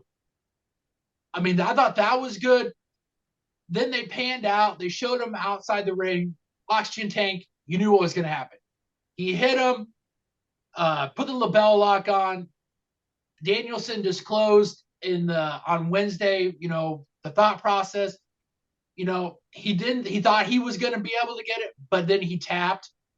It was a good match by both. Danielson, I'll give Danielson credit. He carried MJF in this match, but MJF, it wasn't a full-blown carry. Like, he looked good in this match. And it was a really good match. It was an equally good match. I gave it 7 in the salt. I mean, this was, like I just said, it's possibly going to be Max's best match that he'll have in AEW. And it was a really good way for the pay-per-view to end out. Now, your boy, during the predictions, thought that this was going to be when CM Punk came back. Even throughout the match, you had the teasers. You did. Your boy, they tugged at your boy's heartstrings. I was like, okay, this is the only time I will ever cheer for CM Punk is if your boy's got something riding on him. And it didn't happen. But I was texting Sticks during this match. I was like, please say it isn't so. Please say it isn't so. But the end camera view of showing MJF in that corner, sitting there, bloodied with the championship, that was the best way for that pay-per-view to go out. Like the devil did what he needed to do. He survived, but the devil won. And he's still champion. So I thought it was an awesome way for the pay-per-view to go out. And it was Max's best match that he's had in AEW and probably will. So not a bad match. These are the Iron Man match. What were your thoughts on the main event? So yeah, I thought it was good. I thought it was good. It was a good match. It kept me entertained. They were fighting, and they spaced it out until I fell asleep. And I told y'all I fell asleep during the match. That's not the Cesar I know. I don't know at what point I fell asleep. I want to say I fell asleep from I want to say I fell asleep 40 minutes in or 50 minutes in, because I did not hear the bell ring, but I heard this is overtime and Tony Khan came out, blah, blah, blah. But there was a good amount of action I saw. I watched a lot of it. And I gave it a good 6 in the mustard. And I saw the ending when Max had the air. He hit fucking Daniel Bryan and blah, blah, blah. But that was my thing, though. Daniel Bryan and John Moxley from the Kitty Fumbler Club both tapped out during this pay-per-view. And that's their thing. They don't tap out. They fight to the end. They fight till they can't fight no more. And the ref both hit him with the 1, 2, and then they fought back. Daniel Bryan fought back. You know what I'm saying? He fought back, and then Max had him in his move. He had him in his move, and he fought back. And he didn't try to reverse or anything, but he just gave up. And so that's where I thought where it got a little soft, because I was like, why are you guys giving up in your move? This is your move. But I understand. Well, Moxley gave up and choking outside the ring or whatever with the chain he put on himself and wrapped it around his own goddamn neck. Whatever. And then Daniel Bryan gave up in his own move. And I'm like, why would you give up in your own move? Even though you got hit with the fucking helium tank or whatever, oxygen tank. Why would you give up Helium. Yeah, why would you give up in your own move? Whatever, Cracker. Why would you give up in your own move? I'm gonna tap out now. Oh. Yeah, Cracker was just like, I'm living, and then I'm dead. But yeah, I'm gonna give it like 6 and whatever. It didn't do me. It didn't really give me the, because Max won on kicking a nigga in the dick and getting a couple of pins.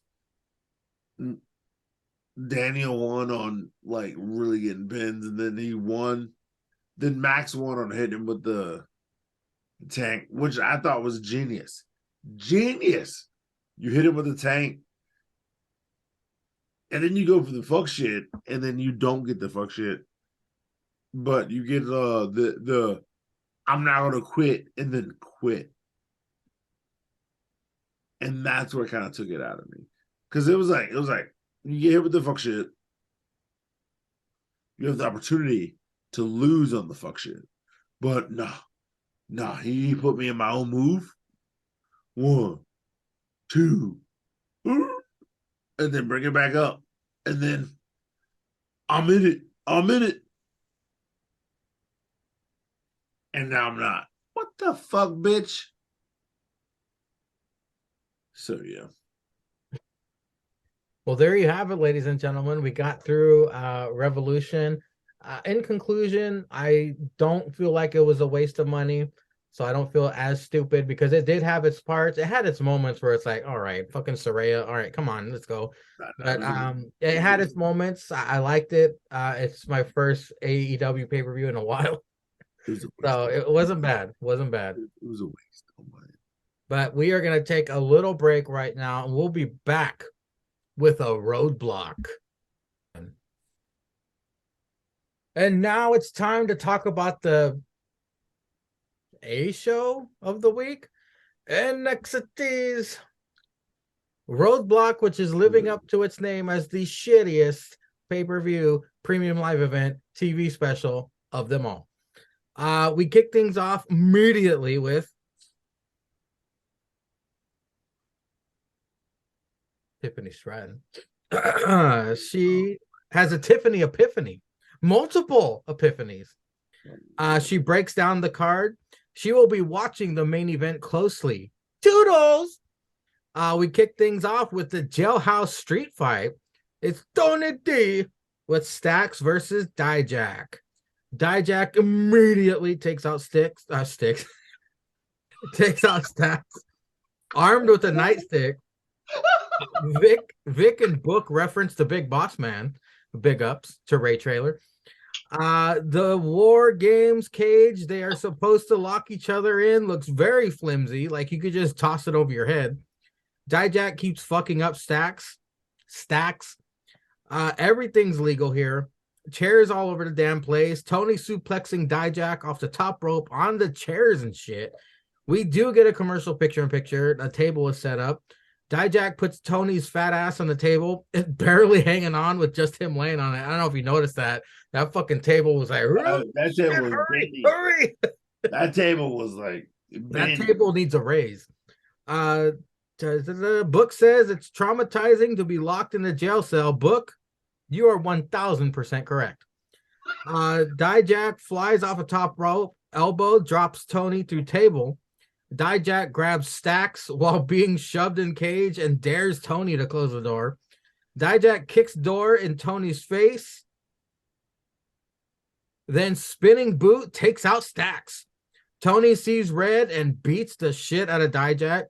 Dijak dick kick to Tony. Feast your eyes. Tries to slam door, but Stacks dives in his way, fucking baseball sliding in there. Tony beats the life out of Dijak with the crowbar that Stacks threw in, slams the door, For the win, I think, guys, I think this is my beer cheese. It was judging the rest of the fucking night. This might be my beer cheese match, and that's sad.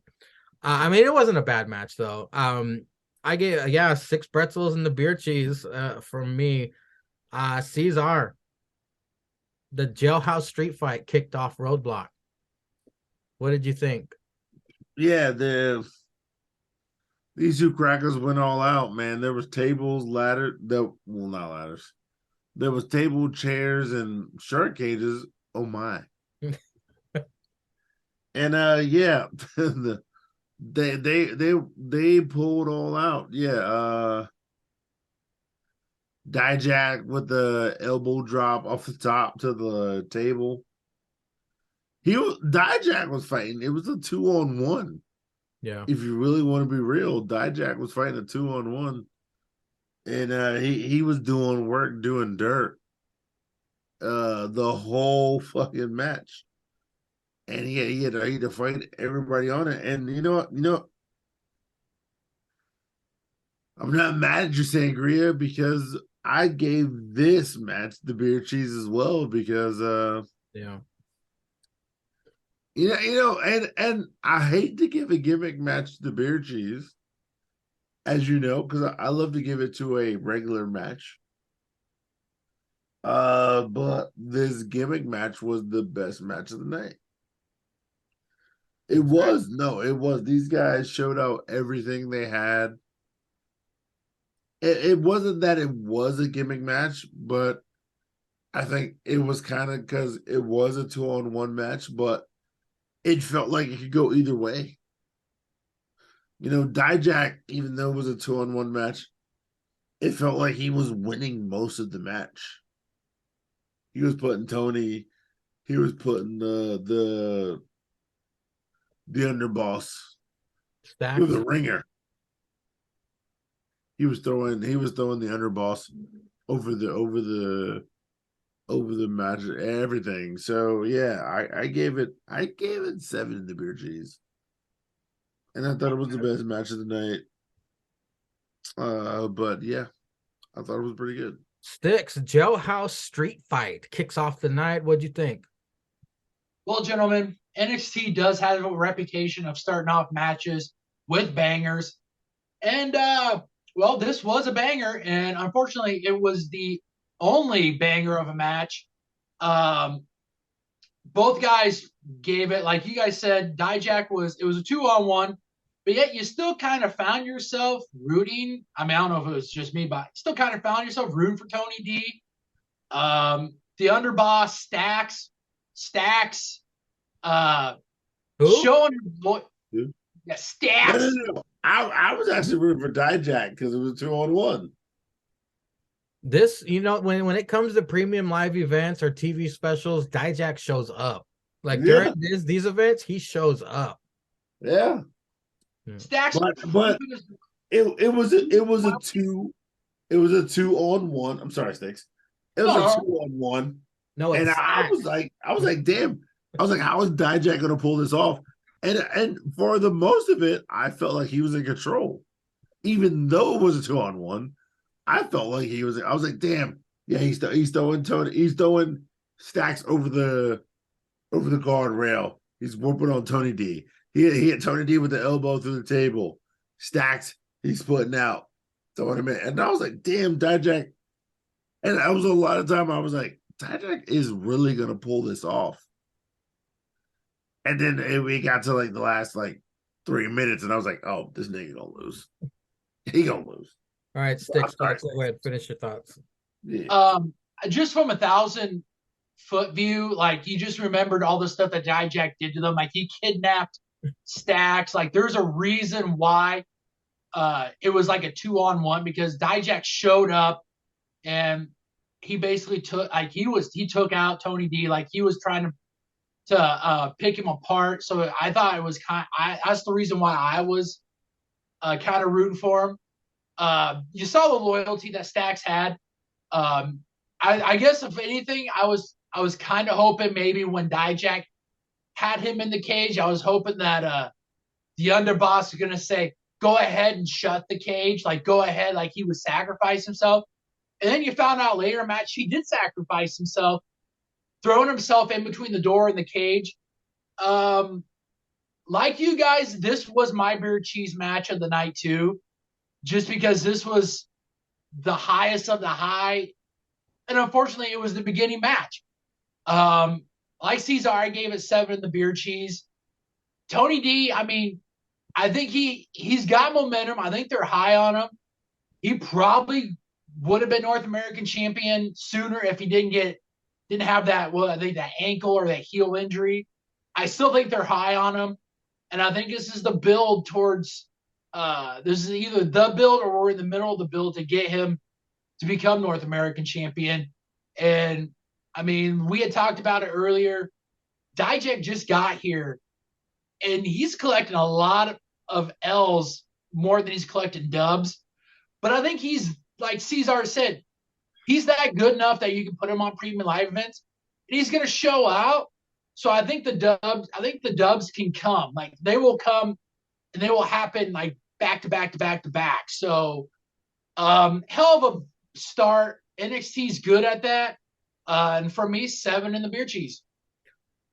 Up next, Kiana and her assistant are at the office.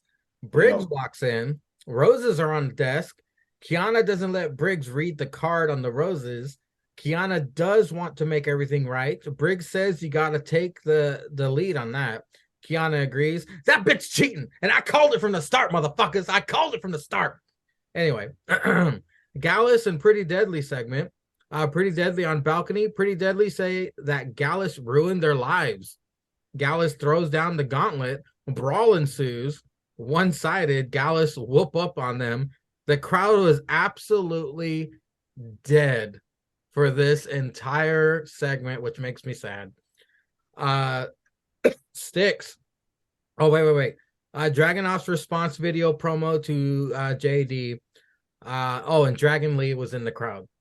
Sticks. Kiana, the assistant, and Briggs segment. Yeah, Briggs shows up trying to help his boy. Sees the roses, figures his boy got him. Looked like he wanted to grab the card and kind of read it. She grabs it, throws it in her journal. Briggs kind of had to look like, okay, why are you hiding that? So groundwork is still being laid. The foundation is getting built. So we got that. Gallus and Pretty Deadly. Yeah. Like you said, I mean, for two teams that are very good, very entertaining, the crowd was sapped for this. And now I'm gonna chalk that up to the match that they just saw. But still, I mean, this wasn't a bad segment. I mean, I thought it was good. Setting up that tag match that we're gonna get, which should be good. It's gonna be great. Both tag teams are really good. Then we get Dragunov and JD. I mean, this is going to be a banger. I mean, these boys do not disappoint. And whenever we get this, it's going to be good. It's going to be good. And Dragon Lee in the crowd, we get a little bit of hype. We're getting the excitement built up for when we get him. So I didn't think it was bad segments to have in between between matches. Wasn't bad. I mean, you're gonna have this stuff on a TV show, on a TV live, a premium TV event, so it wasn't all that bad.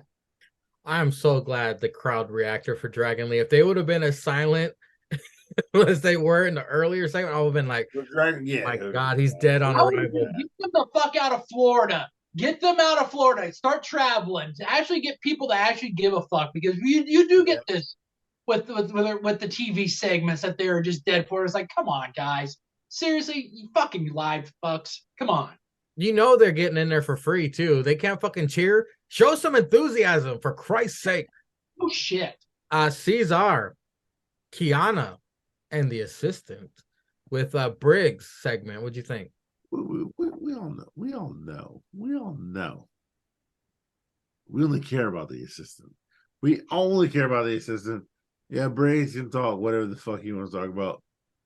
I don't care about the assistant. Next case. Yeah, Dragon Lee in the crowd. The crowd's hype. Blah blah blah. Whatever. What's next? Okay, Creeds and Jan versus Jinder and the Curry Connection. Nobody cares because I told you, motherfuckers. I already told you, motherfuckers. Nobody cares about these fucks. And I think, yeah, I only put a 5. Well, let me go over the match first. Chaos starts this. All 6 are brawling. The crowd's booing Jan. I just noticed Ivy's out there as well. Jan and Creeds fly over the top onto everyone, then get on barricade to show their titties off. What is there to gain from this? What is this supposed to do for anyone? Nothing. This is the time killerest match tonight for sure. Yeah. But then Mello joins commentary after the commercial picture-in-picture. Funny little botch after Jinder raked Julius's eye. Julius was motioning like Jinder was preventing him from tagging, but Jinder was not hanging on to him at all. Just not sure if this was a Julius botch, but everyone got knocked off the apron. Then he dropped Sangha. Stacked Brutus ball for the win. Shame on us for picking against Jan Maker. Yeah. For the effort, I gave it 3 pretzels. Okay, Cesar, go for it. Yeah. I was like, why y'all picking against Jan? I told you. I fucking told you. I fucking told you. Why would you pick against Jan? It's time for him to take an L, Cesar. That's why. That's why. So can we go ahead and pencil this in as Stand and Deliver? You're picking Jan Maker over Mello? No. He said it. He said it. He said it. Oh, he said it. Because there we go. I'm writing it right now. Hold on. No. You just said it. The caveat is Jan Maker wins twice. If you listen to last week, I told you fucks that Jan Maker's not taking a loss until Stand and Deliver. I said this. I said it last week. I said Jan and Mello are not taking a loss until Stand and Deliver, and Mello will get the win at Stand and Deliver. Because that's what I said. Y'all thought I was crazy. Troy, can you check the tape? Yeah, Troy, check tape. Troy. Yeah, Troy, check the tape and show how far I've called Mello out on this, by the way. So, but anyway. Yes, but I said it because y'all both said that Indus was going to get the win because they're newer. Actually, so I was wrong. Because I said Jinder was going to take the loss, but it was one of Indus that took the loss. But I said Jan is not going to take a loss until Stand and Deliver, and it will be Mello. And one of Indus took the pin this week or whatever. Did you give it a pretzel rating? I gave it 4. I don't care. That's higher than what I put it. Yeah, it's fucking Jan. I don't care. Sticks. We got this 6-man tag that everybody was clamoring for. Yeah. I gave it 2. That's all. Wow. That's all. No, because seriously, this was thrown together like we hadn't had the Creeds on TV for a while, and so now they had some heat, but yet you had this was basically you gave 6 guys an opportunity on TV. But yet, this was also 316. This was also, if you're going to, I mean, I guess you could kind of say they kind of put themselves in a corner because you're close to Stand and Deliver. This is an opportunity to give Jan Maker, to have him be on the losing side of something. But like Cesar said, you can't have him take an L going into Stand and Deliver. But this is an opportunity to give it to him. And it doesn't do anything to him outside of momentum. Like it stops momentum. He doesn't lose it because Mello was on fucking. But yet you I mean, this is something that you probably should have did earlier. He could have picked up an L, but it's so close to stand and deliver, you can't give it to him. But the match was dog shit. Like, this was a match that should have, like, you probably should have had this main event fucking level up. And even then, you shouldn't have had it main event level up. So I gave it 2 pretzels, and that's even being generous. So this wasn't main event dark. Next, I'm gonna go over 2 segments. Grayson Waller effect with cross-eyed kid. The crowd sings HBK theme. Grayson, disrespectful, of course, says HBK is holding him back like Vince held him back. Grayson says the only reason HBK is sitting in Gorilla is because Trips had a heart attack. Grayson is sick of NXT. HBK had enough. Boy, do not run this brand into the ground. Grayson proposes my worst nightmare and challenges HBK for stand and deliver. Yeah. Holy shit, I'm glad this didn't happen. HBK says, no, but you'll fight this guy. Was it Dragon Lee? No, it was the heart of NXT returns. Johnny Gargano, which is Change theme, will do it instead. Vic goes from 6 to midnight. Gigi versus JC. Gigi's new theme is decent. JC's is okay. Book says JC is a rock star, baby. Gigi screaming in JC's face, you're just like my brother. I don't know if I love or hate Gigi's hair. Looks like each section is a light bright. Blue, red, and green gear. At least it's different. JC with more traditional gear. Pretty long commercial picture-in-picture. JC was in control. The match isn't awful, but this pace kind of seems like it could have been on a regular NXT. Oh, and just like that, it's over. Gigi with her weird abdominal roll-up pin. JC attacks afterwards. She wedges chair in Gigi's neck and makes it seem like she was going to fly 3/4 of the ring from second turnbuckle. Anyways, I gave it 4 pretzels. Cesar, the Grayson Waller effect with the cross-eyed kid, and then Gigi versus JC. Yeah. So we saw Dragon Lee earlier in the night before this segment, and then we saw this segment. But I told you, Maker, it's cross-eyed fuck and wrestling. And standing in love. Yeah, it's gonna be Johnny. We're all good. And then the women's match, who we thought was gonna be really, really good. You're welcome, Cesar. Ain't nobody here welcome. You should tell it to yourself. Because I didn't expect that cracker to wrestle. And then I called this match in reverse. Because I said earlier, JC would probably win this match. And Gigi would be beating her after the match. But I called it in reverse. Gigi won the match. And then JC whooped her monkey ass after the match. So I called it in reverse.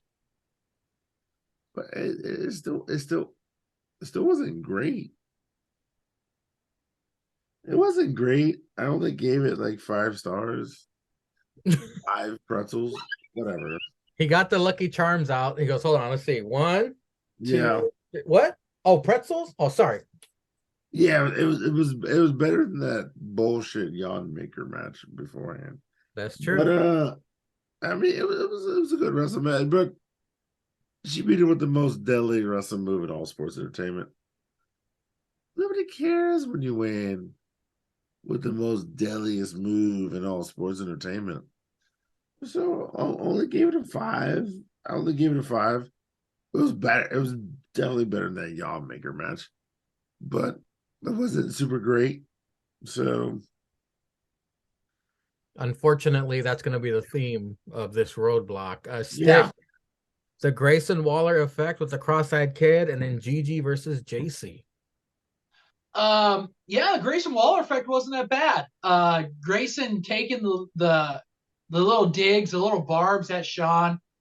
I thought it was good, getting that ultimate heel heat. And then he finally throws out the challenge.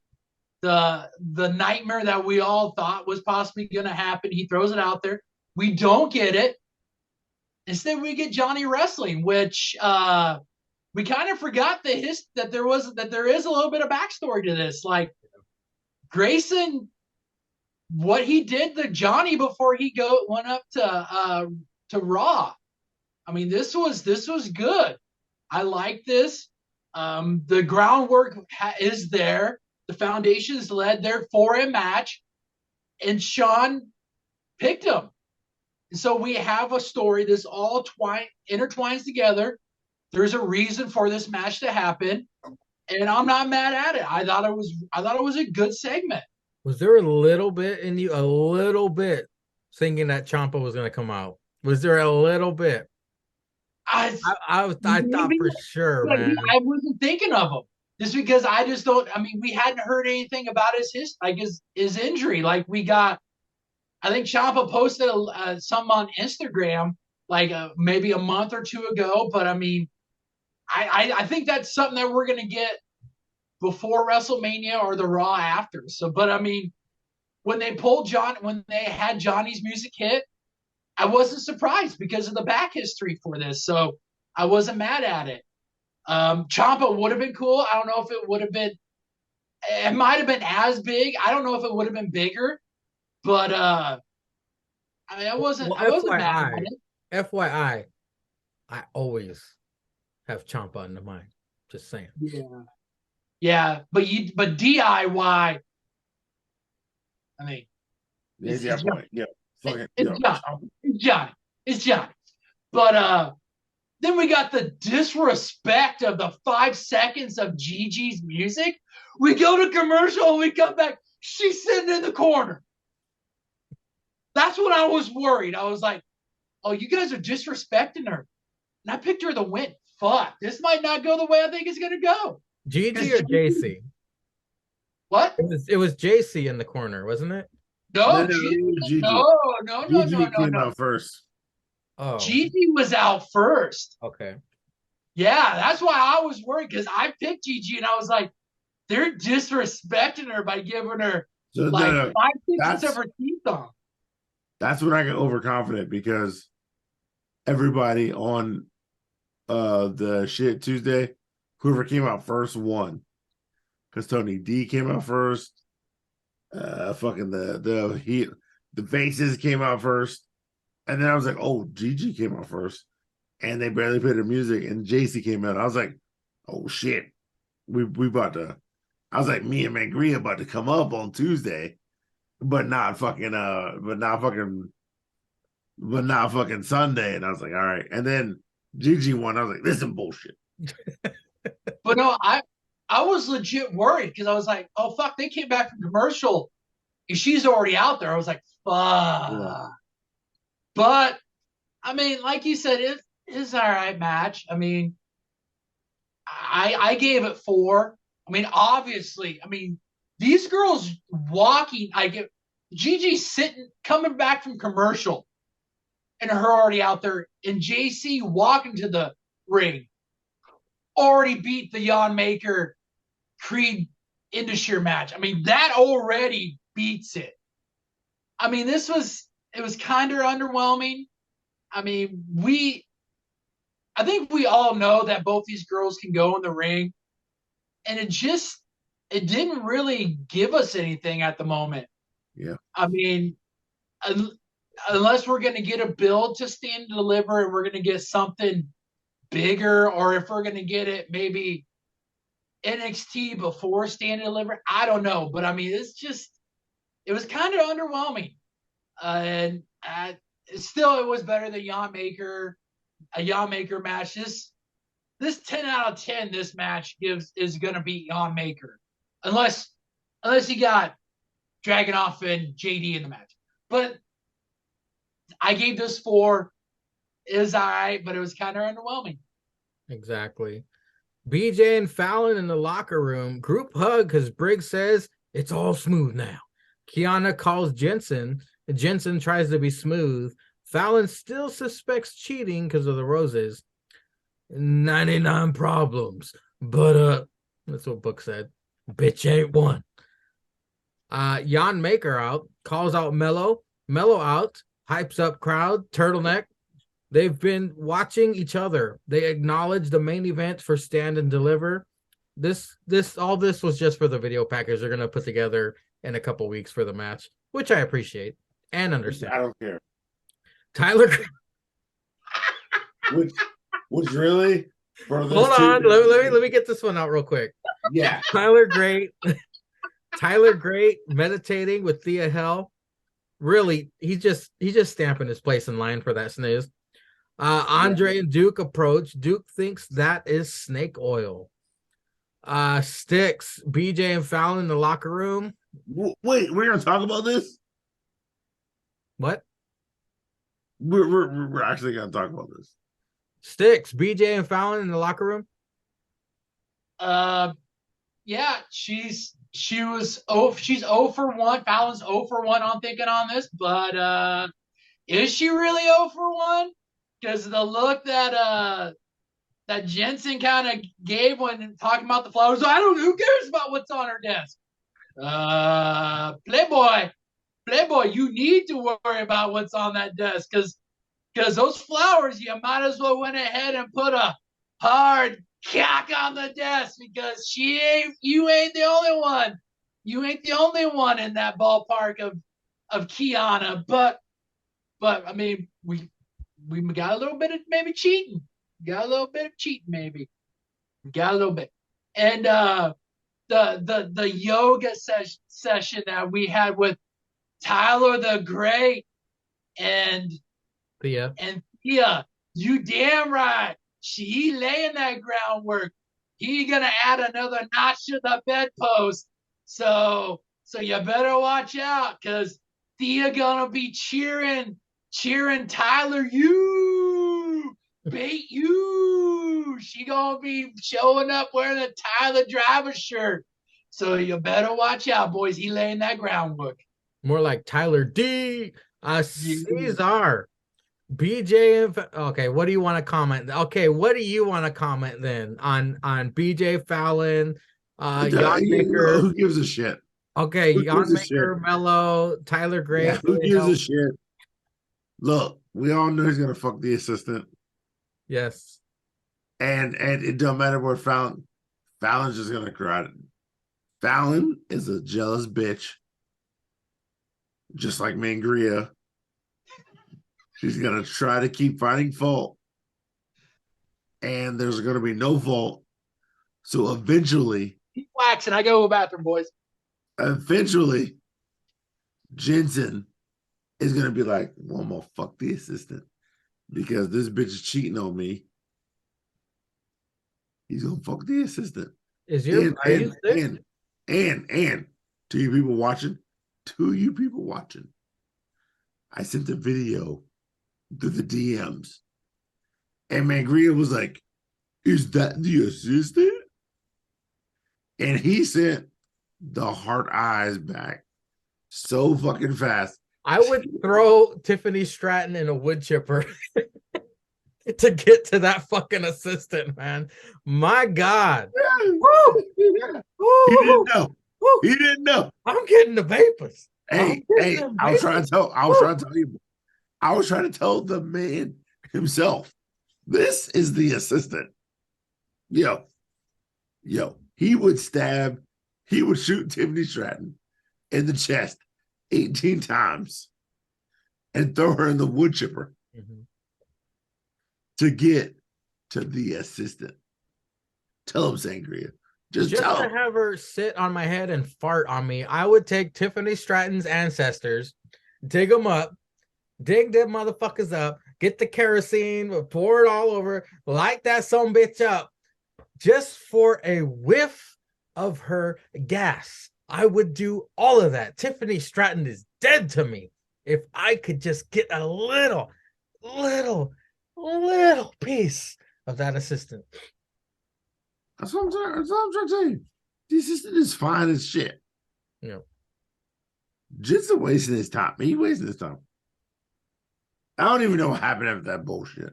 Up but all I know is this. Fuck Joe Casey and fuck Adult Bretsky. because that was a bullshit match too. Yeah, tell me about But it. you know what? You know what? I gave it a 5. Hold on, let me go. Let me get through it. Joe Gacy versus Chase Hughes. Andre Chase. Adult Brisky. Adult Brisky. The entrances were during picture in picture. The disrespect. Altice Ava in Pretty Deadly's pleather overalls. Match even begins during picture in picture. Jeez. Name 3 graduates of Chase U, the book says. Andre Chase, Thea Hill, Duke Hudson, Vic replies. You can't do it. You can't do it, book keeps screaming. Thea stands up to Altice Ava, but that distracts, costs Andre the match. Just because it's Chase U, I gave it 4 pretzels. Cesar, you were saying? Man, this shit's some trash. This shit's some trash. Does Siri have some thoughts on this match? No, that was Instagram. It was some thought.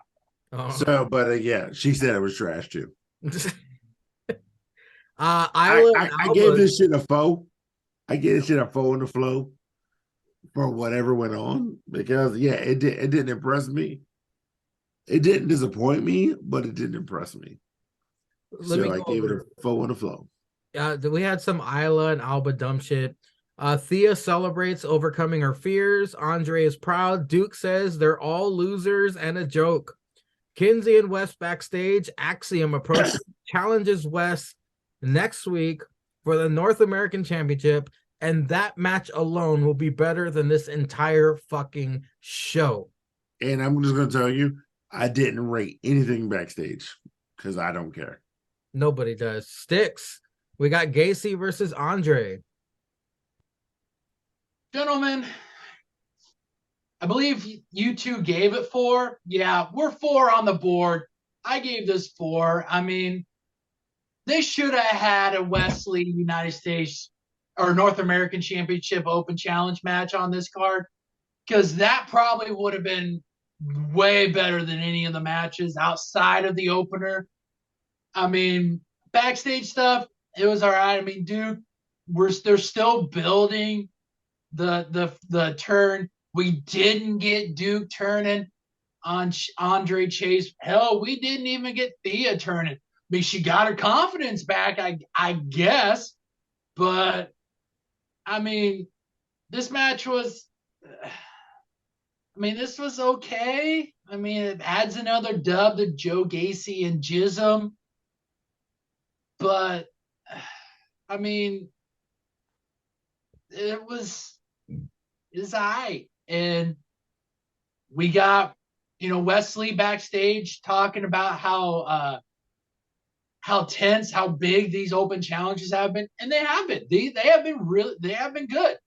I mean, even fucking White Khali, he been all right.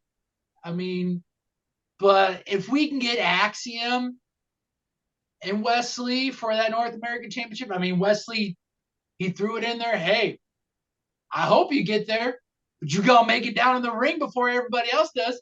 He's got a point. I mean, it's shots in the dark. I mean, if you can, it's last man running to get to that ring. So if we can get Axiom and Wesley, that'll be a banger. Probably should have been on this card, but it's gonna be a banger if Axiom can get down there to the ring. So, but I mean, match was aight. Segments were aight. Up next is the main event for the NXT Women's Championship. It's Roxanne Perez versus Meiko Satomura, the final boss. Handshake start. Book throws up a little in his mouth. It immediately goes to commercial picture-in-picture. Final boss in control. It was a counterfest, though. Face versus face matchup. Both impressive. Meiko slaps Roxy around till she awakens her psycho side. Roxy screaming bloody murder now. Meiko hits a hell of a Pele kick. Meiko with a Death Valley driver and the cartwheel heel to the back of Roxy's head gets a 2.5. Meiko fucking up Roxy on the outside. Oh, Roxy retains with the kind of half-ass pin. 6 pretzels for the ass-kicking Roxy took. Sportsmanship in, but Roxy collapsed. What the fuck?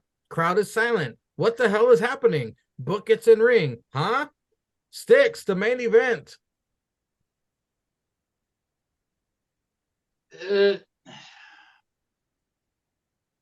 man, I know Cesar had put it in the chat on Tuesday. I didn't get a chance to initially watch this till Saturday. I went back through because I legit didn't have a beer cheese match. I had to go back through and rewatch it, and I mean, gave it on the beginning match.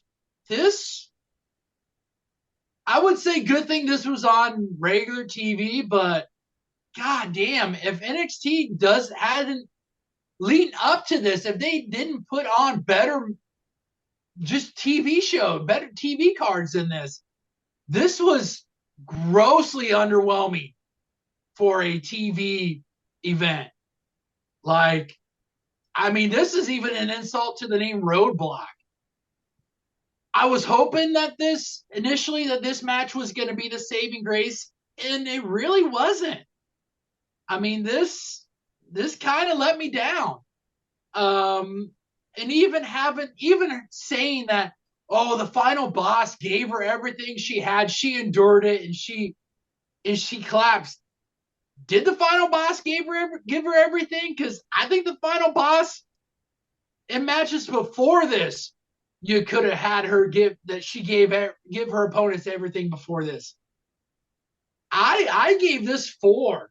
I mean, this was not worthy of the main event, and this was not an NXT women's division. This didn't even go up to par on it. I didn't think it was that great of a women's match, and I think this would have been better if it was premium live event. I think you could have got more out of it, but the constraints of being on live TV, I think, kind of fucked you on this with this whole card, with this whole event. I think this was something that should have been on the cock. You could have ran it longer. You could have actually let some of these matches breathe. You could have did a little bit better. And I was underwhelmed. I mean, with this whole event. So that's why I gave this 4. So Cesar fell asleep during the main event of Revolution, understandably. Cesar's falling asleep now during the podcast. Did he stay awake enough to see this main event? Cesar, your thoughts? The sad part is, I did. I stayed awake during this match, but I didn't think it was worth it. It was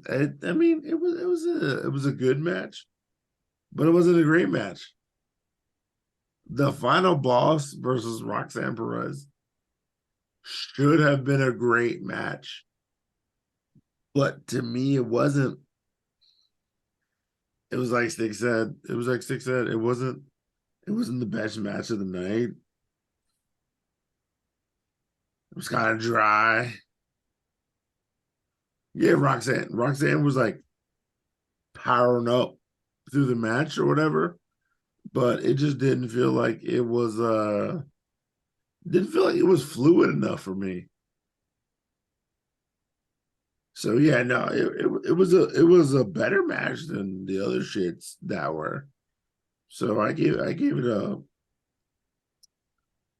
5 in the must. Generous. Yeah, it was good enough. When I watched the other matches that happened, I was like, I'm sorry, it was the second best match of the night. It was the second best. It was the second best match of the night. For me. The best match of the night was a gimmick match. And like, if I'm gonna go off wrestling, it was the second best match of the night. So, that's what I'm going to go off. So, Mandy Rose did not really have many bad matches. Mandy Rose, because I was looking through my notes right now, trying to find the Worlds Collide match where she was on Mako and that other British chick. That was a hell of a match. And to see this type of match, I don't think it was Mako's fault. I hate to blame Roxy, but Roxanne Perez, if you really dive into the history of her matches, is famous for getting her ass kicked the entire match. She comes back with 2 moves, hits pop rocks, and wins. Yeah. That's her move repertoire. And it's underdog. It's underdog status. It's underdog status. And for Mako to go out like that, the disrespect, in my opinion. But also, Mako didn't do I don't think she did enough damage to justify Roxy collapsing after the match. He's got a point. Yeah. I think this is a lot better if this is on Peacock. Like, you let a lot of this stuff breathe. This match, she can impose her will on Roxy, and she can give a legit reason for Roxy to give that pin, that roll-up pin, and initially collapse in the corner. Like, you get that if this isn't confined to TV time. And remember what happened. It's only this year that this is happening. Yeah. Evil stunk up the house. Vengeance Day was good. Fucking what is this? Roadblock stunk up the house. Stand and deliver. Stand and deliver. I believe will deliver. It better, because it's got you when you are NXT talent, you're going into Stand and Deliver.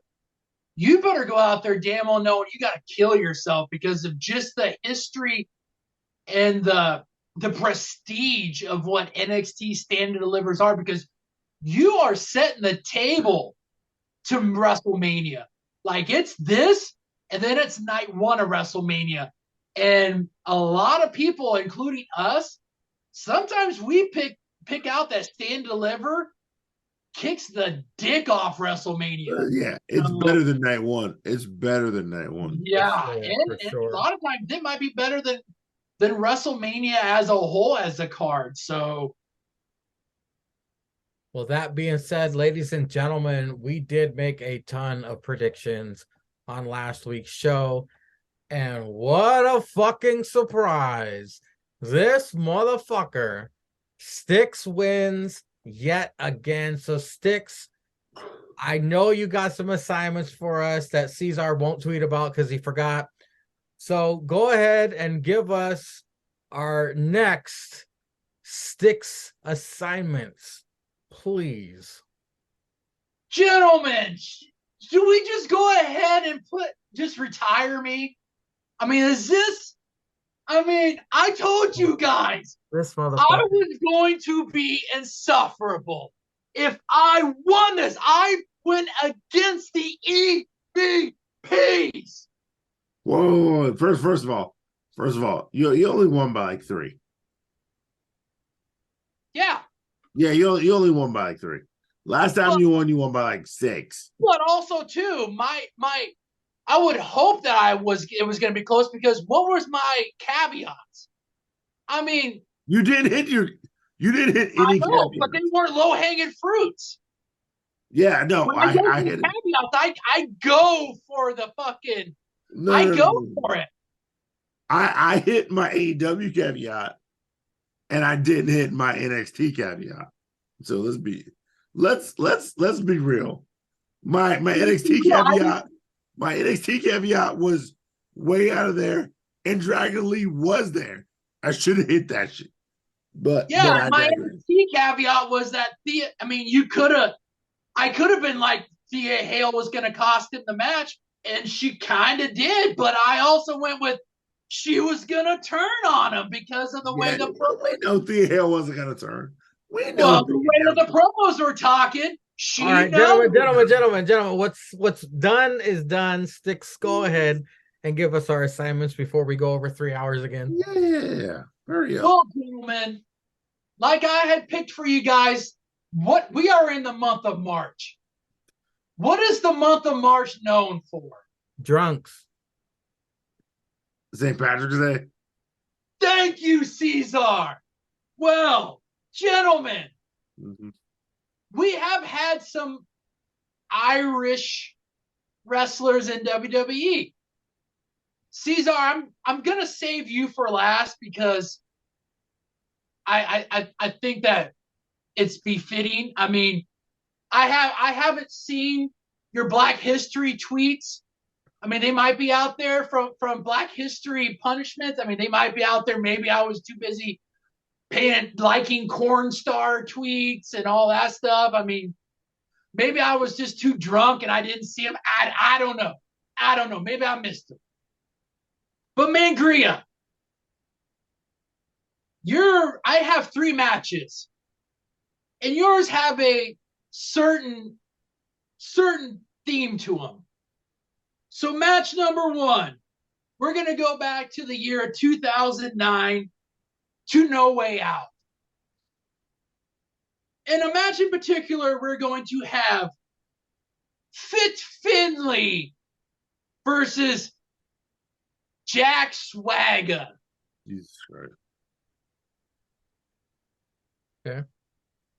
And then we're going to go back to 2008 to Armageddon. Where's the first match from? You didn't tell him where the first match. Yeah, was. No Way Out. He said No Way Out. Did he? Yeah. I'm sorry. Sorry. So the second match, Armageddon, 2008. Fit Finley versus Mark Henry. Black. And then last, we're going to stay in the year 2008. We're going to go to Night of Champions. And we're going to go with John Morrison and The Miz versus Fit Finley and Hornswoggle. Oh my God, that's a match that actually happened. Oh, yes. It certainly did. So it's a handicap match. Yeah. Oh, sure. Okay. We'll do. Caesar. We're going to go with you. We're going to go back to 1999. King of the Ring. Where a man who doesn't hype up his Irish heritage, but he is Irish. We have Vince McMahon and his son, Shane McMahon, versus Stone Cold Steve Austin. What? Mm-hmm. And then we travel up in time. We go to 2007. Backlash. Vince McMahon, Shane McMahon, and Umaga versus Bobby Lashley. That's a 3-on-1? Yeah. Damn. This all right, hold. Boy, you gotta hold on because I gotta pee so bad. I gotta Okay. pee so bad. Okay. Just talk to Finger. So you picked Finley, and funny enough, when you said it's gonna be an Irish theme, what popped in my head was, my name is Finley and I love to fight. And then you gave me 3 Finley matches. Well, that's what I try to do. I try to keep it. If I do something, I try to keep it the same. Like I try to, obviously, like with Black History, they were different, but with the month of March, I try to give you guys the same. And quite frankly, I couldn't think of 3 good Hornswoggle matches. Like I tried to search it on the net. God knows I don't have enough time on a weekend. The WLC match. Come on, man. Yeah, but I mean, is it a pleasurement? or is it punishment? It's an assignment. Assignment. What is it? Is it pleasurement or punishment? Okay. By the way, Finley fought JBL at WrestleMania. I mean, come on, man. Yeah. I just want to make sure. Pleasurement Wait, or I is just want to it make sure. punishment? 1999, King of the I Ring. warned you guys last episode that if I was going to win, fucking beam the lights to the rafters of the Punishment Studios, put the Jay White shirt up in the hat if I was going to win. And guess what happened? I kind of won. Your day is coming, Sticks. Your day is coming. Oh, I hope it is. I hope it is. Mangria, you ain't never winning. Mangria, let's be honest. I won once. When? I don't know. Tell Jake to go. Exactly. No, wait. Exactly. JH, Exactly. you got some. JH, you got some homework. Who? When? No, Who? When? Exactly. And last, and certainly least for you, Cesar, we go to 2010, WrestleMania 26, Vince McMahon versus Bret Hart. Yikes. That's it. That's it, boys. Quick. This is gonna be real quick.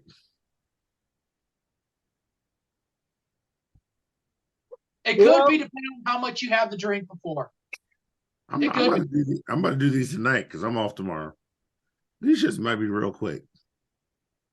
Well, ladies and gentlemen, thank you all for tuning in. Thank you all for listening and watching. Thank you to the new subscribers. I'm shocked. Up to 72. We went right past 69. I thought I was going to be there for a while.